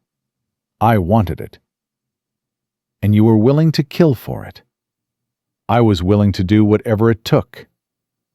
"Including keeping records of everything?" Sarah gestured to the papers. "All that evidence of your crimes just sitting on your desk?" Sterling's eyes flicked to the papers, just for a second, just long enough. Sam drew and fired in one motion. The bullet hit Sterling's gun hand, sending the weapon flying. Sterling screamed, clutching his bleeding hand. Sarah grabbed the papers while Sam kept his rifle trained on Sterling. Jace helped his father to a chair. The old man was shaking, in shock. "It's over," Jace said. "Sam, go get the deputies. Tell them everything." But Sterling was laughing through his pain. "You think this changes anything? You think I'm the only one?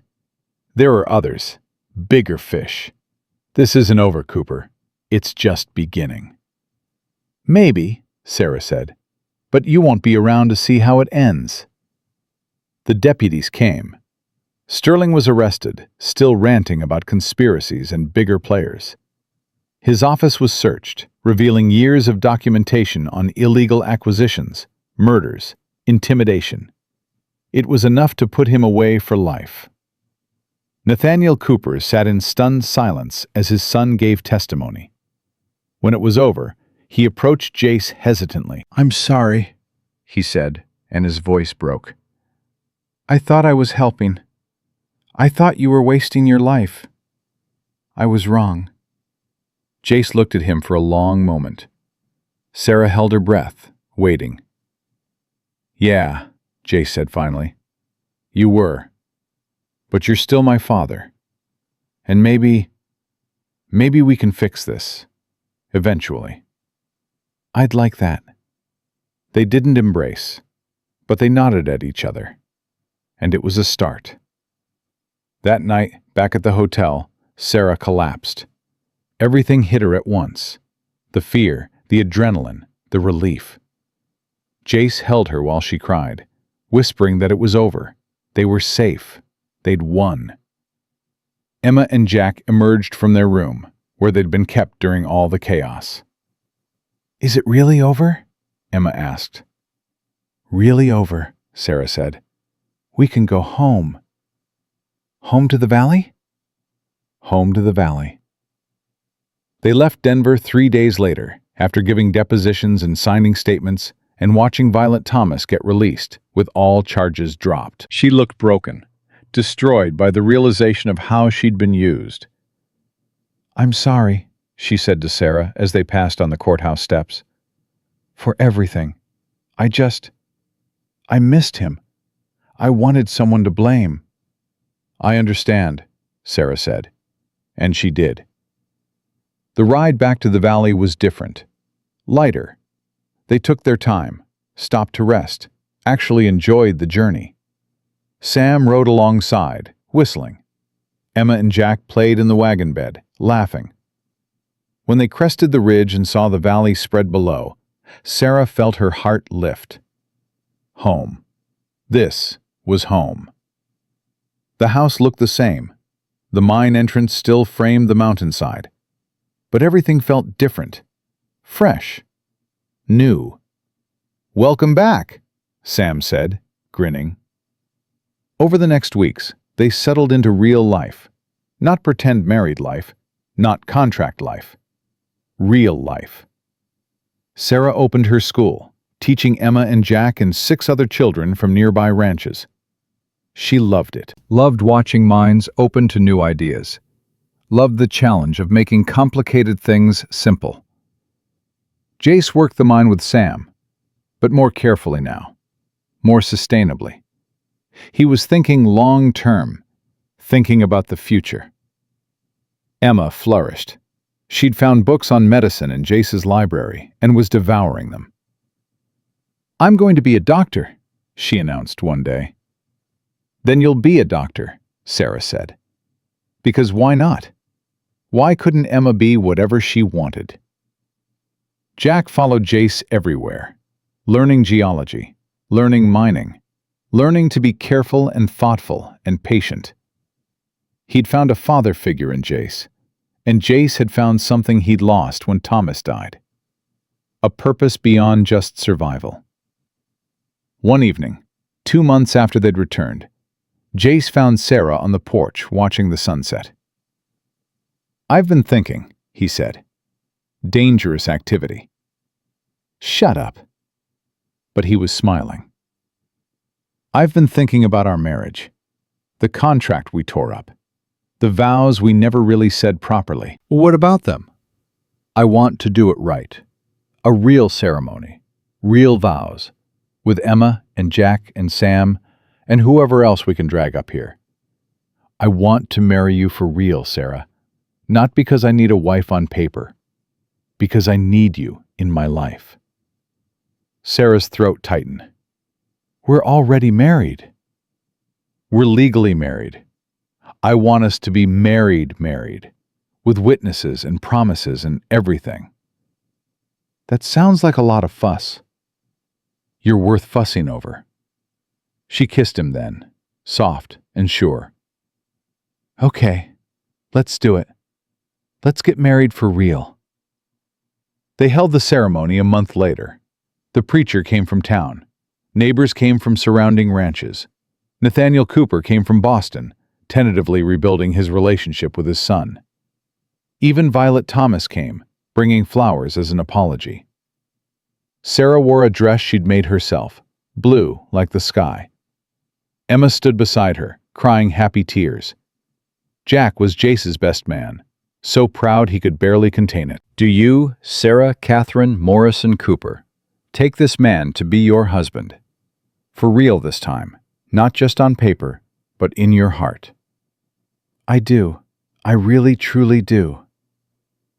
"And do you, James Nathaniel Cooper, take this woman to be your wife, to love and cherish and probably argue with because she's stubborn as hell?" Jace laughed. "I do. Absolutely do." "Then by the power vested in me, again, I pronounce you husband and wife. Again, but for real this time." They kissed while everyone cheered. Emma whooped. Jack threw rice. Sam wiped his eyes and pretended he wasn't crying. Later, at the celebration, Nathaniel pulled Sarah aside.